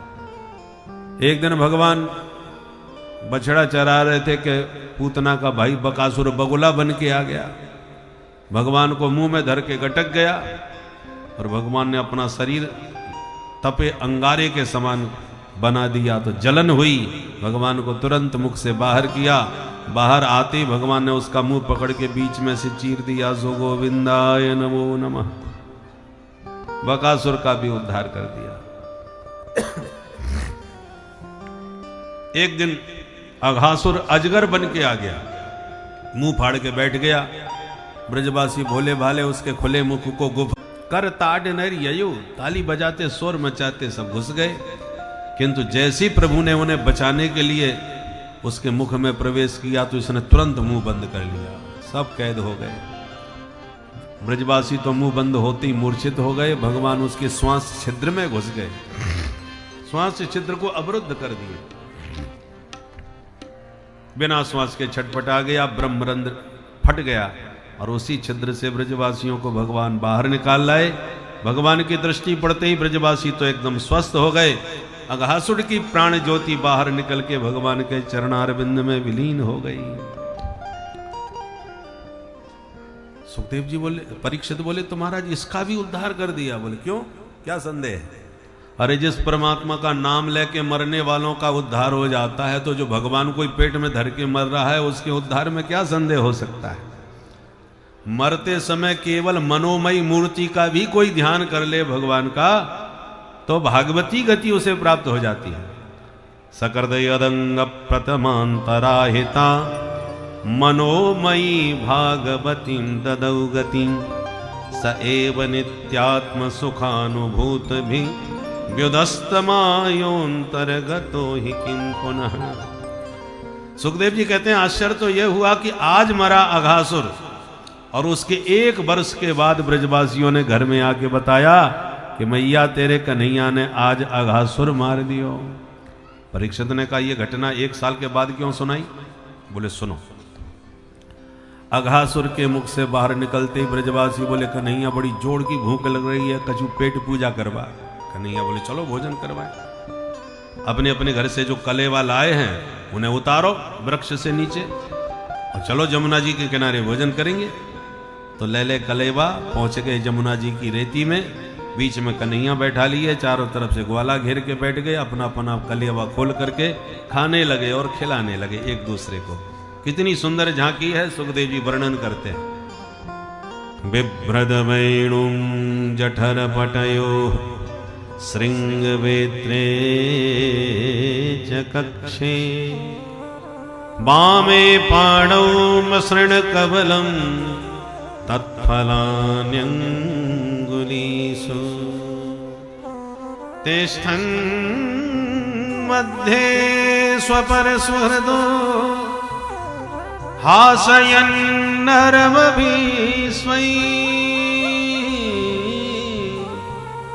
स्वर्गे लोके मिसति बुभुजे यज्ञ भुगवाल के लिए। यज्ञों के भोक्ता भगवान नारायण आज देखो ब्रजवासियों के बीच कैसे भोजन कर रहे हैं। भोजन के समय पीताम्बर कमर में बांध रखा है। कमर के बंधे पीताम्बर में एक तरफ श्रृंगी एक तरफ बंसी को खुरस लिया है। बाम करकंज में दही भात मिला रखा है। फलों का 4 उंगलियों के बीच दबा रखा है। भोजन पा रहे हैं, एक दूसरे को पवा रहे हैं और ब्रह्मादिक देवता निहार रहे हैं और आपस में ब्रजवासियों के सौभाग्य की सराहना कर रहे हैं। देखो देखो ये ब्रजवासी कितने बड़भागी हैं जो गोविंद के साथ भोजन पा रहे हैं, उनको अपना जूठा भी खिला रहे हैं। और ब्रह्मा जी देख देख करके नाक भौं सकोड़ रहे हैं, कैसा भगवान है, सबका जूठा खा रहा है। मुझे नहीं लगता ये भगवान है, मैं इनकी परीक्षा लूंगा। दबे पांव आए ब्रह्मा जी, भगवान के सारे बछड़े चुरा के ले गए। भगवान ने देखा बछड़े गायब, चलो हम देखने जाएं। जैसे ही देखने गए तो ब्रजवासियों को उठा के ले गए ब्रह्मा जी। उधर बछड़े नहीं मिले, वापस आए तो ब्रजवासी नहीं मिले। भगवान बोले ये चक्कर का है भाई। ध्यान लगा के देखा, समझ गए अरे ब्रह्मा जी की करामात है। चोरन के घर में चोरी, हम चोरन के सरदार, ये बाबा हमारे घर चोरी करके चले आए। चलो हमारी परीक्षा लेने आए हैं तो चलो परीक्षा ही देते हैं। प्रभु ने क्या लीला करी, जितने बछड़े थे भगवान संकल्प करके उतने ही बछड़े बन के तैयार हो गए। जितने ब्रजवासी थे भगवान उतने ही ब्रजवासी बन गए। और केवल सकल सूरत से ही नहीं बने, वही स्वभाव। किसी की शकल बना लो और स्वभाव वैसा ना बना पाओ तो पकड़े जाओगे कि नकली है। सती जी ने सीता जी का स्वरूप तो बना लिया पर स्वभाव नहीं समझ पाई। जानकी जी हमेशा राम जी के पीछे चलती थी और आज सती जी जब सीता जी बन गई तो राम जी के आगे आगे चल पड़ी तो पकड़ी गई। तो ऐसे ही भगवान ने तो स्वभाव भी बना लिया। यावत वत्सप वत्स काल्पक वपुर यावत करांग्र्यादिकम यावत यष्टि विषाण वेणु दलसिक यावद विभूषांबरम यावत शील गुणाभिदाकृत वयो यावद विहारादिकम सर्वं विष्णुमयं गिरोंग बदजा सर्वस्वरूपो बभू। सर्वं विष्णुमयम जगत, ये महावाक्य चरितार्थ कर दिया भगवान ने लीला में। बछड़े भी भगवान, ब्रजवासी भी भगवान, कपड़े लत्ते भी भगवान, लाठी डंडे भी भगवान, सब कुछ बन गए भगवान। 1-2 घंटे के लिए नहीं बने, 1 वर्ष तक घर भी आते रहे, बन भी जाते रहे, किसी को नहीं मालूम कि असली कहां है। जब साल भर पूरा होने को आया तब ब्रह्मा जी को लगा चल के देखूं कृष्ण का क्या हाल है। तो जैसे ही आए तो वृंदावन में वही हाल चाल है, वही खाने पीने के तरीके हैं, वही सब ब्रजवासी है। तो खोपड़ी खराब हो गई, ये दूसरा ब्रह्मा कौन पैदा हो गया भाई? ये नई सृष्टि किसने कर डाली? ये तो सब मैं चोरी करके ले गया था। ब्रह्मलोक में जाएं तो वहां भी पाएं, वृंदावन में आए तो यहाँ भी दिखाएं। अब ब्रह्मा जी समझ गए अरे राम राम, ये काम ईश्वर के अलावा कोई नहीं कर सकता। इसका मतलब कृष्ण साक्षात ब्रह्म है, इसमें संदेह नहीं। तो बड़ी भारी भूल हो गई, हमने परमात्मा की परीक्षा ले ली। सारे ब्रजवासियों को ब्रह्मलोक से वापस लाए और भगवान के चरणों में साष्टांग प्रणाम करके माफी मांगने लगे। चतुरानंद ने 40 श्लोकों में भगवान की स्तुति गाई है। नौमीड्यते भ्रवपुषे तटिदम्बराय गुंजावतंस परिपेक्षल सन्मुखाय वन्यस्रजे कवलवेत्र विषाण वेणु लक्ष्मश्रिये मृदुपदे पशुपांगजाय। ब्रह्मा जी कहते हैं ईड्यते नौमी, हे स्तुति करने योग्य प्रभु, मैं आपका स्तवन करता हूँ, आपको प्रणाम करता हूँ। आपके सामले श्री अंग पर पीला पीतांबर ऐसे चमक रहा है जैसे बिजली के मेघमंडलों की काली घटा में बिजली चमक रही हो। आपके 4 भुजाओं में शंख चक्र गदा पद्म खूब देखे आज तक, पर आज हम देख रहे हैं कवल वेत्र विषाण वेणु। एक हाथ में भोजन का ग्रास, एक हाथ में डंडा, एक हाथ में बंसी, एक तरफ श्रृंगी, ऐसे 4 भुजाओं में ये 4 वस्तु धारण किए हुए। ऐसे हे नंद नंदन गोपाल, आपके चरणों में प्रणाम। पशुपांग जाय शब्द के अर्थ आचार्यों ने खूब सारे लगाए हैं। यदि उनका विस्तार पूर्वक करें तो कम से कम आधा घंटा लग जाएगा, परंतु 1-2 अर्थ आपको बताते हैं, क्योंकि विद्वानों का आचार्यों का विषय है। पशुपांग जाय का मतलब क्या है? बोले पशून पाती इति पशुपः नंदः अंगाय पुत्राय पशुपांगजाय श्री नंद नंदनाय। पशुओं का पालन करने वाले कौन हैं? नंद बाबा। तो नंद बाबा हो गए पशुप, और अंग कहते हैं पुत्र को, अंगजाय माने अपना बेटा, आत्मज जिसको कहते हैं उसी का नाम अंगज। तो ऐसे पशुपांगज माने नंद नंदन श्री कृष्ण। हे नंद के लाला, आपको हमारा प्रणाम है।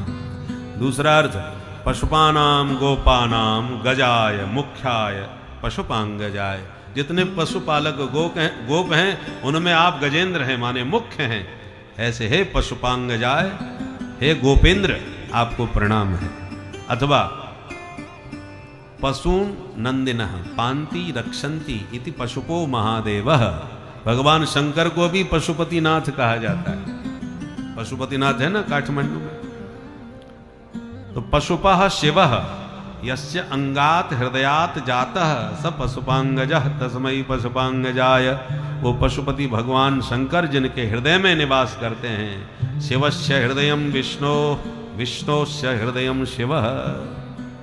ऐसे हे पशुपांगजाय, आपको प्रणाम है। अथवा पशून पापिनः पांति रक्षन्ति इति पशुपाः गंगाः।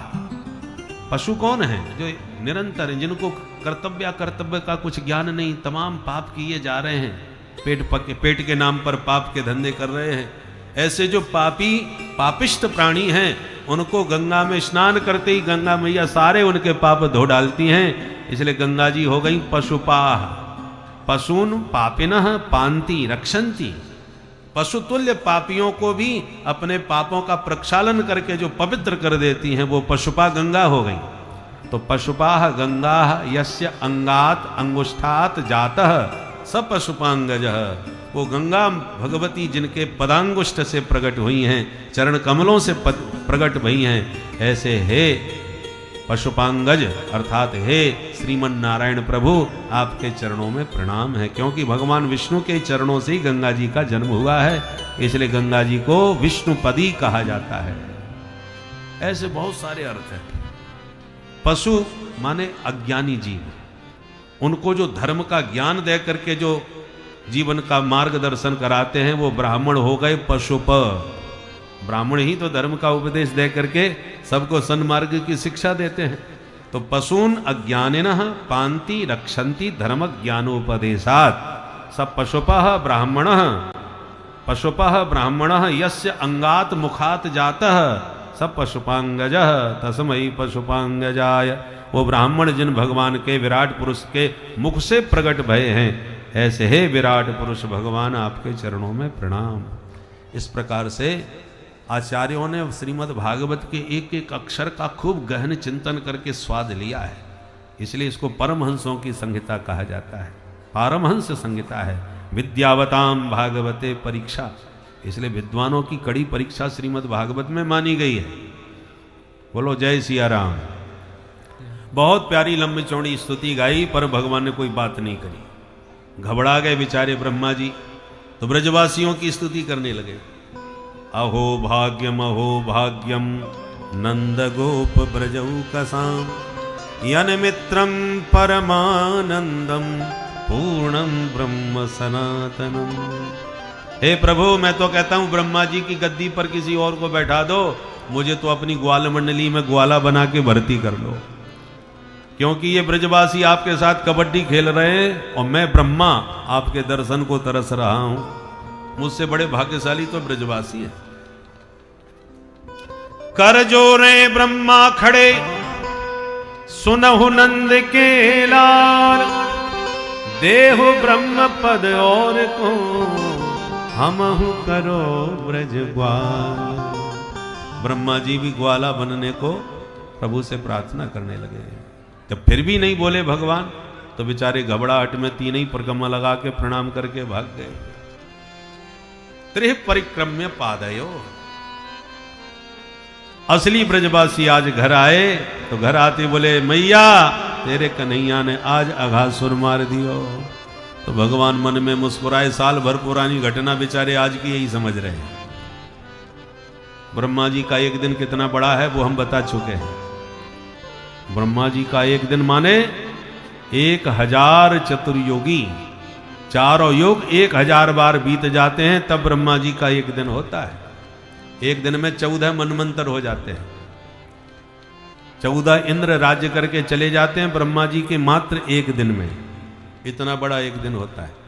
इसलिए जब नया साल आवे तो पंचांग सुनो, और पंचांग में ब्राह्मण लोग ये सब रहस्य आपको बताएंगे। काल गणना ये परंपरा है, नए साल में नए वर्ष का पंचांग सुनना चाहिए। पर हम लोग तो आजकल नया साल ही भूल गए। जहां नव वर्ष की बात करो तो 1 जनवरी सबको याद आती है। अच्छा एक बात बताओ, सोचने वाली बात है, नया साल आवे तो कुछ नया होना चाहिए कि नहीं? जनवरी में आपको क्या नयापन नजर आया बताओ? जब नया साल जनवरी से है तो क्या नया हुआ? कुछ भी नहीं। अब हम लोगों का जब नया साल आएगा, समझ गए कब आएगा? चैत्र की नवरात्रि जो होती है ना, चैत्र नवरात्रि की प्रतिपदा से नव वर्ष प्रारंभ होता है, आने वाला है। हमारे नव वर्ष में सब कुछ नया हो जाता है। क्या क्या नया होता है सुनो। सबसे पहले तो मौसम नया हो जाएगा। अभी सर्दी चल रही थी, अब सर्दी की विदाई हो रही है। सर्दी चली जाएगी और ग्रीष्म में प्रवेश होगा। तो मौसम पूरा नया हो गया। दूसरी बात, अब पतझड़ चालू हो जाएगा। पतझड़ आएगा और सारी प्रकृति के नए नए पल्लव प्रकट होने लगे, नए नए पत्ते आने लगेंगे वृक्षों में। तो सारी प्रकृति पुराने पत्तों को त्याग कर नए पत्ते धारण करके नव वर्ष का नए पत्तों से स्वागत करती है। और जितने भी किसान हैं उन सब की फसल पक रही है। चैत्र में सब काटना चालू कर देते हैं चैत्र की फसल। तो नव वर्ष किसान नई फसल को घर में ला करके नव वर्ष का स्वागत करते हैं। किसानों का नव वर्ष, प्रकृति का नव वर्ष, मौसम का नव वर्ष। और विद्यार्थियों की जो पढ़ाई चल रही है वो परीक्षा आ गई मार्च में, तो हमारा नव वर्ष आएगा तो नई कक्षा में उन सब विद्यार्थियों का प्रवेश होगा परीक्षा पास करने के बाद। तो विद्यार्थियों की भी नई परीक्षा में नव वर्ष का स्वागत, नए साल में प्रवेश। अरे और की जाने दो, सरकार का भी 31 मार्च को ही बजट पूरा होता है और नव वर्ष में नया सत्र चालू हो जाता है उसका है? अब तो नई सरकार भी तब तक तैयारी हो जाएगी 24 की। नव वर्ष में अब नई सरकार भले वो पुनरावृत्ति हो जाए, परंतु नए वर्ष का चुनाव तो होगा कि नहीं। तो इस प्रकार से सब कुछ नयापन हो रहा है। सरकार नई, किसानों की फसल नई, प्रकृति के पत्ते नए, मौसम नया। और हमारे नव वर्ष का हम लोग किस तरीके से उत्सव मनाते हैं। नव वर्ष आते ही माताएं ब्रह्म मुहूर्त में ही जाग करके नहा धो करके माता ढांगने के लिए चल पड़ती हैं। घर घर में जौ बुझने लगते हैं, अखंड दीपक जलने लगते हैं, सप्तसती का पाठ होने लगता है, ब्राह्मणों का मंत्रोच्चारण ब्रह्म मुहूर्त से प्रारंभ हो जाता है, शक्ति की उपासना घर घर में प्रारंभ हो जाती है नव वर्ष में। ये होता है नव वर्ष जहां सब कुछ नया है। उस नव वर्ष को हम भारतीय लोग भूल रहे हैं, और जहां कुछ भी नया नहीं है उस जनवरी को नया वर्ष मान करके नव वर्ष की बात कर रहे हैं। काय का नया साल? अरे जिनके लिए हो उनके लिए हो, हम लोगों का तो नया वर्ष भारत में आने वाला है। उस नव वर्ष को हम भारतीयों के लिए कभी नहीं भूलना चाहिए। बोल भारत माता की जय। और दोनों नव वर्षों का मनाने का ढंग भी आप अच्छी तरह समझ ही जाइए। ये जनवरी में नव वर्ष कैसे मनाया बताने की जरूरत नहीं, सबको पता है। रात के 12 बजे तक जाएंगे, जगेंगे, और फिर जो घड़ी में 12 बजे सो धूम धड़ाका चालू हो जाएगा, है? रात में जगना और फिर पार्टी करना। पार्टी भी कैसे चलती है नव वर्ष की वो सबको मालूम है। प्याले छलकते हैं और महाराज खूब हुड़दंग मचता है रात को 12 बजे। न्यू ईयर में ऐसा ही होता है ना। और फिर जब रात के 12 बजे से उनकी पार्टी चालू होती है तो फिर सुबह 10 बजे तक खर्राटे भी बजते हैं। ऐसे मनता है ये नव वर्ष।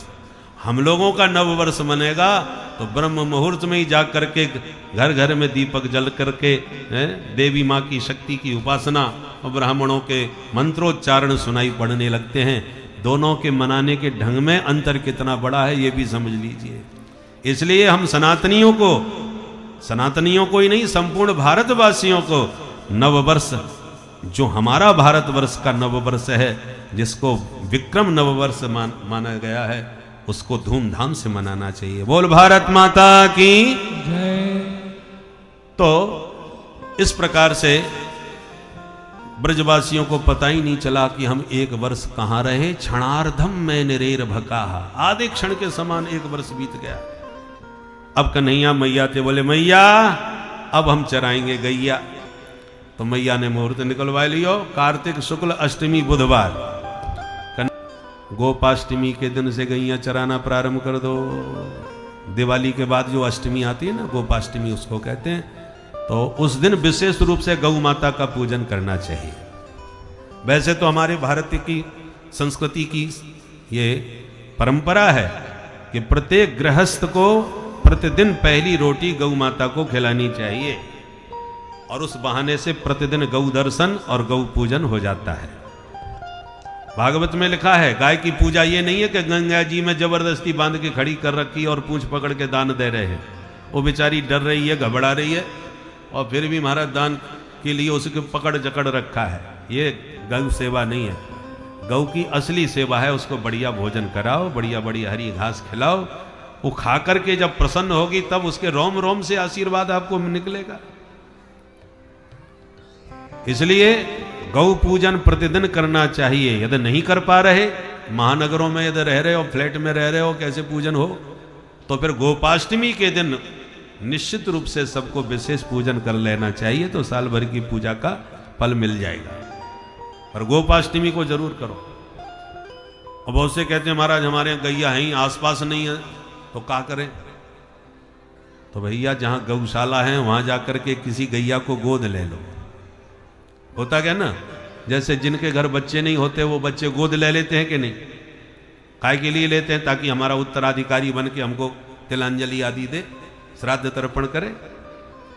ऐसे ही जिनके घर में गाय नहीं है वो गौशाला से किसी एक गाय को गोद ले ले, उसका खर्चा पानी गौशाला में दे, ताकि मरने के बाद वही गौ माता उसको बैतरणी से पार लगाएगी पूंछ पकड़ा करके। शास्त्रों में ऐसा लिखा है। गौ माता केवल इसी जीवन में ही कल्याण नहीं करती, मरने के बाद भी तुम्हारा उद्धार करती है। इसलिए गौ माता प्रत्येक घर में होना चाहिए, और जो नहीं है तो गौशाला से गोद ले लेनी चाहिए। हमारे दंदरुआ महाराज के यहाँ कितनी गौ माताओं की सेवा हो रही है। वृंदावन धाम में भी आश्रम में गौ माता की सेवा हो रही है, दंदरुआ धाम में भी हो रही है। जहाँ जहाँ भी महाराज के आश्रम है लगभग सब जगह गौ माता का दर्शन होता है। इसलिए जहाँ ऐसी गौ माताएं हैं जहां देख रहे हो कि यहाँ विधिवत सेवा चल रही है, वहां पर आप भी अपनी सेवा दे करके, तन से सेवा नहीं कर पा रहे तो धन से ही गौ माता की सेवा का प्रयास करना चाहिए। बोल गौ माता की जय। क्योंकि भगवान का अवतार ही गायों और ब्राह्मणों के लिए होता है। विप्रधेनु सुर संत हित लीन मनुज अवतार। तो कन्हैया ने गौचारण प्रारंभ कर दिया। एक दिन गैया चराते तालवन में घुस गए। वहां धेनुकासुर गधा बन के घूम रहा था। दाऊ जी ने फल तोड़े तो धेनुकासुर ने दुलत्ती मारी। दाऊ जी ने दोनों पिछले पैर पकड़ लिए और घुमा करके दे महाराज गोविंदाय नमो नमः। सबने दाऊ दादा की खूब जय जयकार करी और फल तोड़ करके खा करके पोटली बांध के घर ले आए। घर आते कन्हैया बोले, मैया मेरे दाऊ दादा ने गजब कर दियो आज। कहा कर दियो बेटा? बोले, सुन मैया, मेरे दाऊ भैया ने आज एक गधा मार दियो। तो मैया बड़ी जोर से हंसवे लगी, चोरे बेटा बलराम, तू गधा मार तो फिर। अब दाऊ जी का मूड खराब, याने तो बहुत बुरी बेइज्जती कर दी मेरी। दाऊ जी नाराज हो गए। देख ले मैया, तू समझा ले या कन्हैया है, मैं यहाँ को बड़ो भैया हूं, ये मेरो ऐसे अपमान करेगो? अरे मैंने बड़ो भारी राक्षस मार के इनको मीठे मीठे फल खवाए और ये मेरो ऐसे अपमान करे। आज के बाद कन्हैया की पार्टी अलग, मेरी अलग, मैं यहाँ के संग ना जा सकूं। मैया हंस के बोली, बेटा बलराम, कल तेरो जन्मदिन है, तू कहूं मत जाइयो, मैं धूमधाम से घर में मनाऊंगी, तू काऊ के संग मत जा। तो दूसरे दिन कन्हैया के साथ दाऊ जी नहीं गए, गाल भुलाए घर में बैठे रहे। और कन्हैया ने जानबूझ करके नाराज इसलिए किया कि एक दिन ये मेरे साथ न जाएं तो मैं काली देह पर पहुंच के अपना काम करे आऊं, क्योंकि मुझे मारना है काली नांग और दाऊ दादा हैं मेरे शेष नांग, तो एक ही बिरादरी के हैं, बुरा तो मान नहीं जाएंगे। इसलिए दाऊ जी को आज अपने साथ नहीं ले गए। दाऊ जी घर में ही रह गए और कन्हैया काली देह पर खेलने पहुंच गए। काली देह पर जब खेल रहे थे ग्वालों के संग, इतने में गायों ने जहरीला पानी काली हृद का पी लिया। विष के प्रभाव से मरणासन्न हो गई। कन्हैया ने तुरंत गायों के सिर पर हाथ फेर करके उन्हें ठीक किया। गाय स्वस्थ हो गई। कन्हैया काली पर क्रुद्ध होकर कदम पर चढ़ गए। ब्रजवासी घबरा गए, अरे कन्हैया गिर मत जाइयो भैया, नहीं तो काली नांग काट लेगो। 101 फन है बाकी, आज तक जो काली देह में गिरो वो जिंदा ना बचो। कन्हैया बोले, चिंता मत करो, मैं बातें दो दो हाथ करके ही आऊं। और ब्रजवासी जब तक कुछ समझ पाते तब तक वो धम्म से छलांग मार दी। जो काली देह में कूदे कन्हैया, हाहाकार मच गया ब्रजवासियों में। दौड़ के खबर मिली नंद बाबा को, तो जसोदा मैया, नंद बाबा, गोपी ग्वाल, दाऊ दादा के साथ सब दौड़ करके काली देह की ओर चल पड़े। चीत्कार मच गया, पूरे ब्रज में हाहाकार मच गया। आबाल वृद्ध बनिता सर्वेंग पशुव्रतय, निर्जग मुर्गो कुलादीना, कृष्ण दर्शन लालसा। व्याकुल हुए ब्रजवासी जब काली हृद पर पहुंचे तो दाऊ जी समझ चुके थे कन्हैया ने मुझे शायद इसीलिए घर छोड़ा था। तो दाऊ जी सबको समझा रहे हैं, संभाल रहे हैं। परंतु जब प्रभु कूदे काली हृदय में तो काली नांग जग गया। 101 फन। सर्प के कान नहीं होते, वो आंखों से ही सुन लेता है, इसलिए सर्प का नाम होता है चक्षुश्रवा, आंखों से सुनने वाला। और जिसके शरीर से लिपट जाए उसके प्राण लेके छोड़ता है। नाग पास से निकलना बड़ा कठिन होता है। जैसे इसने प्रभु को देखा, मारी फुसकार और एक छलांग मार के भगवान को अपने शरीर से लपेट लिया। इसलिए सर्प का नाम होता है भोगी।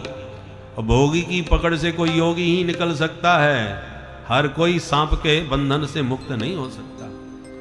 तो जैसे इसने भगवान को लपेटा तो ब्रजवासी में और जोर से चीख पुकार मच गई, कन्हैया को पकड़ लियो, पकड़ लियो। भगवान को लगा ब्रजवासी बहुत भयाक्रांत हैं, विलंब करना ठीक नहीं। तो भगवान ने अपना शरीर फुलाया और जहां काली का बंधन ढीला पड़ा, कन्हैया ने एक छलांग मारी और पट से काली नांग के फन पर जाके ऊपर खड़े हो गए। अब एक फन पर खड़े हैं तो दूसरे फन से फुसकार भर के काट रहा है। तब भगवान ने उछल उछल के तांडव नृत्य करना प्रारंभ कर दिया। जैसे प्रभु ने नृत्य किया तो देवता देख करके दंग रह गए। वाह भैया, रस्सियों पर नाचने वाले नट खूब देखे, पर सांप के फन पर नाचने वाला नटवर ये पहली बार देखा है। दुंदुभियां बजने लगी, मृदंग आदि वाद्य बज उठे, गंधर्व गाने लगे, अप्सराएं नृत्य करने लगी, देवता सुमन वृष्टि से गोविंद का स्वागत करने लगे। और हमारे सूरदास जी महाराज ने बड़ा ही सुंदर वर्णन किया है पद के माध्यम से भगवान के तांडव नृत्य का। चलिए उस दृश्य का दर्शन करें सूरदास जी के पद के माध्यम से। तांडव गति मुंडन पर नाचत गिरधारी, तांडव गति मुंडन पर नाचत गिरधारी, तांडव गति मुंडन पर नाचत गिरधारी, तांडव गति मुंडन पर नाचत गिरधारी। पम पम पम पग पटकत पम पम पम फननि पर बिम बिम बिम बिनति करत नाग वधुहारी।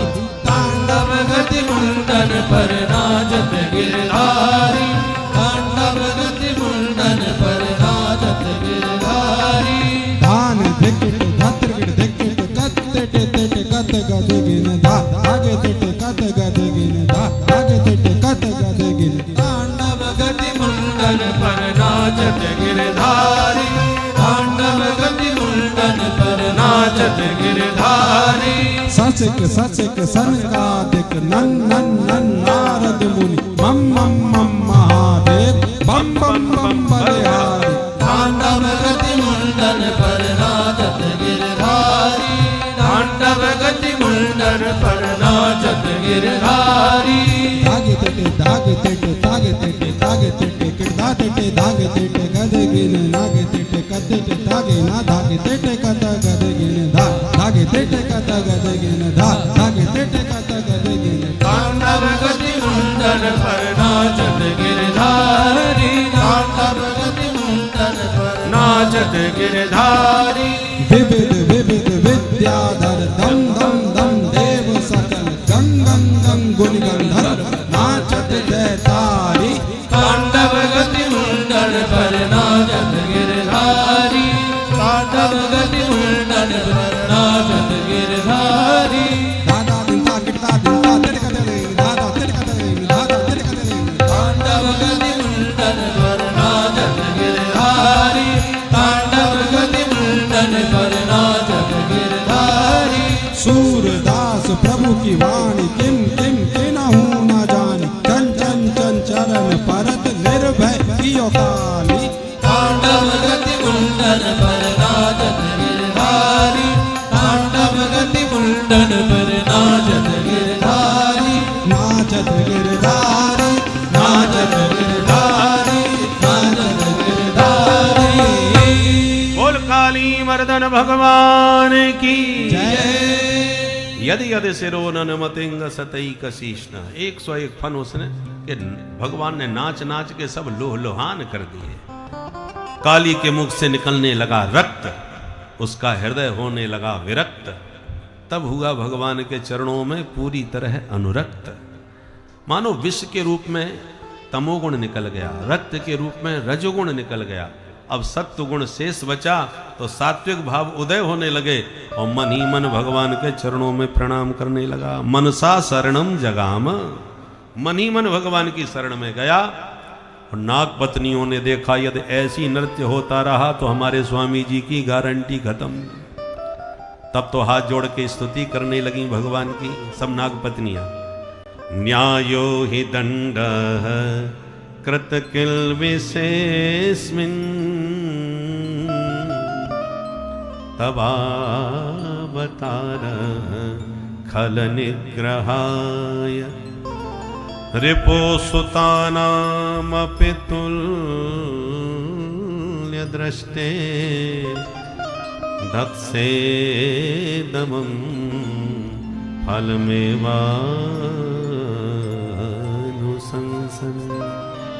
हे प्रभु, आपने हमारे स्वामी जी को दंड दे करके उचित न्याय किया है। हम तो देख रही हैं आपके कोप में भी बहुत कृपा छुपी हुई है।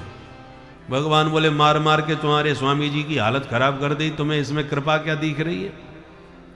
नाग पत्नियां बोली सुनो सरकार, आपके चरणों का दिन रात ध्यान करते हैं महादेव शंकर, तब भी आपने चरण कभी नहीं दिए। भोले बाबा के सिर पर केवल रखने के लिए चरणामृत ही दिया। और आपके चरणामृत को, गंगा जल को ही सिर पर धारण करके भोले बाबा अपने को धन्य मानते। राजा बलि ने सर्वस्व दान दिया, तब आपने एक चरण बलि के माथे पर धर दिया। पर बड़भागी तो हमारे स्वामी जी हैं कालीनाग, जिन्होंने न दान दिया न ध्यान किया, और घर बैठे ही आकर के आपने दोनों पादारविंद हमारे स्वामी के माथे पर पधरा दिए। अब बोलो आपकी कृपा नहीं तो क्या है। जय चरणन से निकसी सुरसरी, शंकर जटा समाई, जटा शंकरी नाम पढ़्यो है, त्रिभुवन तारन आई, भज मन राम चरण सुखदाई। भगवान खुश हो गए। देवियों मांगो क्या चाहते हो।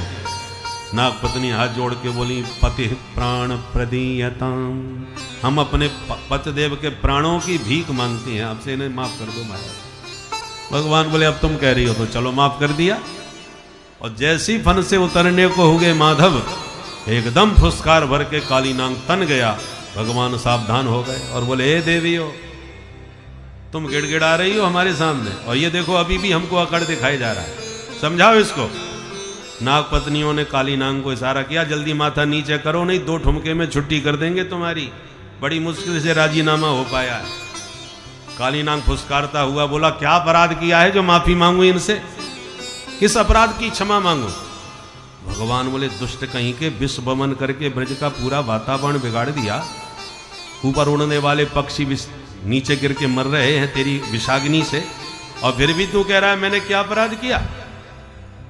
कालीनाग बोला, 1 मिनट महाराज, थोड़ी हमारी भी सुन लो। बड़े से बड़े अपराधी को भी सरकार मौका देती है अपनी सफाई देने का। कसाब जैसे आतंकवादियों को भी सरकार अवसर देती है। तो महाराज कम से कम मुझे भी तो मेरी बात कहने का अवसर मिलना चाहिए कि नहीं। भगवान बोले, बिल्कुल अवसर दे रहे हैं, क्या कहना चाहते हो। बोले, हम आपसे पूछना चाहते हैं सरकार। कालीनाग बोला, ये बताओ ये संसार बनाया किसने। भगवान बोले, हमने बनाया। ओहो, तो आप ही जगन्नाथ जगदीश हो। भगवान बोले, बिल्कुल है। यदि आपने संसार बनाया तो हम सांपों को किसने बनाया। भगवान बोले, वो भी हम नहीं बनाए। यदि आपने सांप बनाए हैं तो सांपों के मुख में जहर किसने डाला। भगवान बोले, वो भी हम नहीं डाला। तो सांपों को तमोगुणी स्वभाव किसने दिया, भयंकर क्रोधी होते हैं, दीर्घमन्यु। भगवान बोले, वो तमोगुण भी हम नहीं दिया है। कालीनाग बोला, बस हो गया फैसला, तेरा तुझको अर्पण क्या लागे मेरा। महाराज आपने शरीर दिया सांप का, आपने विष दिया मुख में, आपने स्वभाव दिया क्रोध का, तो जो आपने हमको दिया वही हमने आपको दे दिया। तो आप हमको अपराधी किस आधार पर कह सकते हैं। भवानी ही कारणम तत्र सर्वज्ञो जगदीश्वर, अनुग्रहम निग्रहम वा मन्य से तद विधेन। सरकार समर्थ को नहीं दोष गोसाई, आपने जब सब कुछ हमको दिया, जो आपकी वस्तु है वही हम आपको दे रहे हैं, तेरा तुझको अर्पण, तो आप हमको अपराधी किस आधार से कह रहे हैं। यदि विष बमन करना मेरा अपराध है तो ऐसा विष आपने हमको क्यों दिया। भगवान समझ गए ये तो ज्यादा ही पढ़ा लिखा लगता है भाई, प्रभु को ही कटघरे में खड़ा कर दिया। भगवान से बहस करने वाले 3 भक्त हुए हैं, काली, बाली, बलि। बलि की कथा हो चुकी, बाली की कथा रामचरितमानस में सब जानते ही हैं। उसने भी बहुत तर्क वितर्क किया। धर्म हेतु अब तरियु गोसाई, मारियु मोय व्याध की नहीं, मैं बैरी सुग्रीव प्यारा, अवगुण कवन नाथ मोय मारा। भगवान ने भी उत्तर दिया डांट के, अनुज बधु भगनी सुत नारी, सुन 60 कन्या समय चारी, इन्हें कुदृष्टि विलोक ही जोई, ताय बधय कछु पाप न होई, मूढ़ तोय अतिशय अभिमाना, नारी सिखावन करसी न काना। डांट के भगवान ने जवाब दिया, अनुज बधु छोटी भाई की पत्नी पुत्री के बराबर होती है, और तूने उस पर कुदृष्टि डाली। तुझे इतना अभिमान कि तेरी पत्नी ने तुझसे कहा कि राम जी के आश्रित सुग्रीव है, मत जाओ, और तूने मेरी मेरे आश्रित होने पर भी सुग्रीव को कुछ नहीं समझा, मेरी शक्ति को ही कुछ नकार दिया। मूढ़ तोय अतिशय अभिमाना, इतना अभिमान हो गया तेरे को कि नारी सिखावन, तेरी पत्नी ने तुझे सिखाया फिर भी समझ में नहीं आया। सोई बाली के कान खड़े हो गए। हाँ, मेरी पत्नी ने आते वक्त मुझे समझाया तो था इनके बारे में, पर हमारी पत्नी हमसे क्या कह रही है ये कान लगा के कब सुन रहे थे वहां पर? ये तो वहां थे ही नहीं। मुझे मेरी पत्नी ने मेरे घर में मुझसे क्या कहा इनको कैसे पता चला? इसका मतलब ये वो परमात्मा है जो बिना कान के ही सब कुछ सुनते हैं। सुनई बिनु काना, भगवान की भगवत्ता बाली को समझ में आ गई और फिर तुरंत हृदय की बात भगवान के चरणों में निवेदन करी कि प्रभु अजहू में पापी अंत काल गति तोर।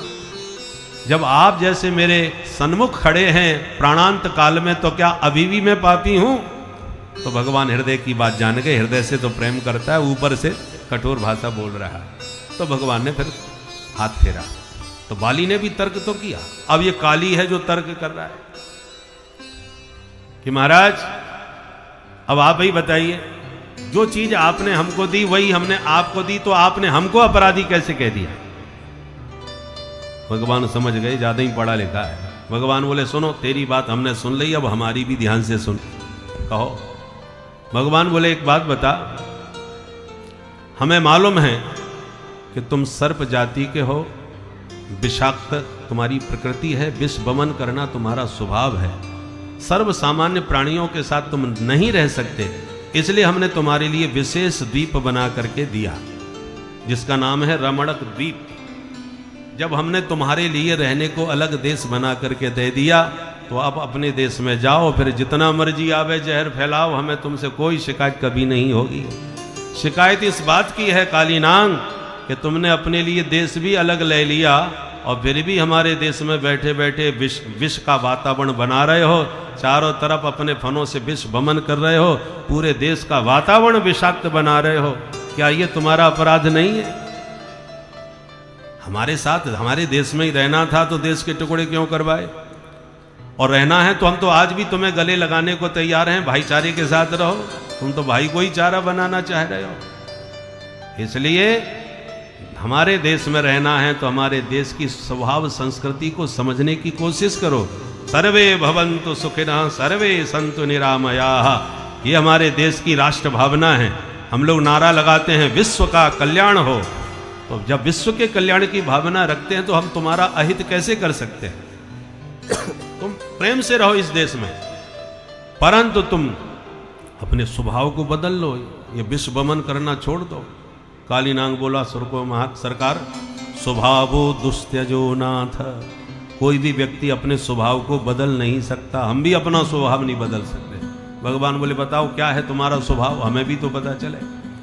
काली नांग बोला हमारा स्वभाव यह है सरकार के जब हम अल्पसंख्यक होते हैं तो बिल में छुप के बड़ी शांति से राम करके रहते हैं, किसी से कोई झगड़ा नहीं करते, परंतु हम लोगों को अपनी संख्या बढ़ाते देर नहीं लगती, और जहां हम थोड़ी पर्याप्त संख्या में आते हैं सोई अपने बिल से बाहर निकल के फिर अपना फन फुला करके सबको काटना चालू कर देते हैं, किसी को नहीं छोड़ते सरकार। हमारी प्रकृति है, कोई भी नाग विष वमन किए बिना काटे बिना छोड़ता नहीं है, वो अपने बच्चों को भी खा जाते हैं नाग। तो महाराज जब अपने बच्चों को भी नहीं छोड़ सकते और ऐरे गहरे को क्या छोड़ेंगे हम? तो हम अपना मूल स्वभाव कैसे छोड़ सकते हैं? भगवान बोले स्वभाव नहीं बदल सकते तो जाओ अपने देश में और फिर वहां रह करके तुम्हें जो करना है सो करो, पर हम इस अपने देश में तुम्हें विष वमन नहीं करने देंगे। तुमने ज्यादा विष वमन किया तो तुम हो भोगी और हम हैं योगी। तुम्हारे फन पर ताता थैया करके ऐसा नाच नृत्य करेंगे कि तुम्हारे विष के दांत ही तोड़ करके अलग कर देंगे। इसलिए संभल जाओ, सुधर जाओ, इसी में तुम्हारा कल्याण है।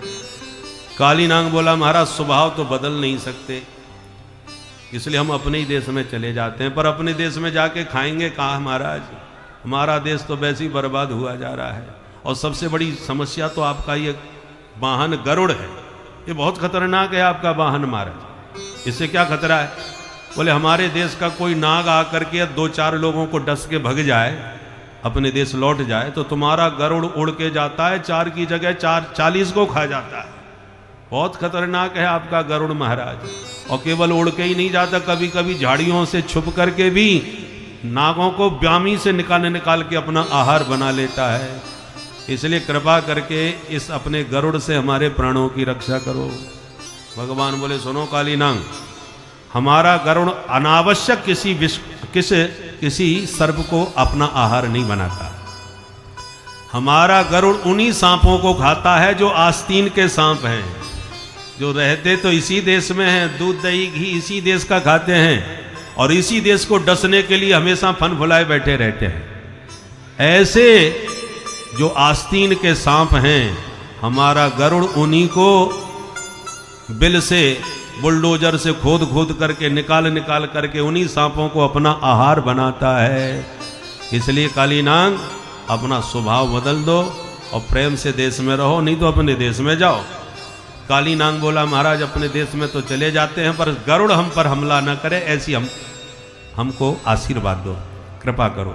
भगवान बोले देखो कुत्ते 2 प्रकार के होते हैं, पालतू और फालतू।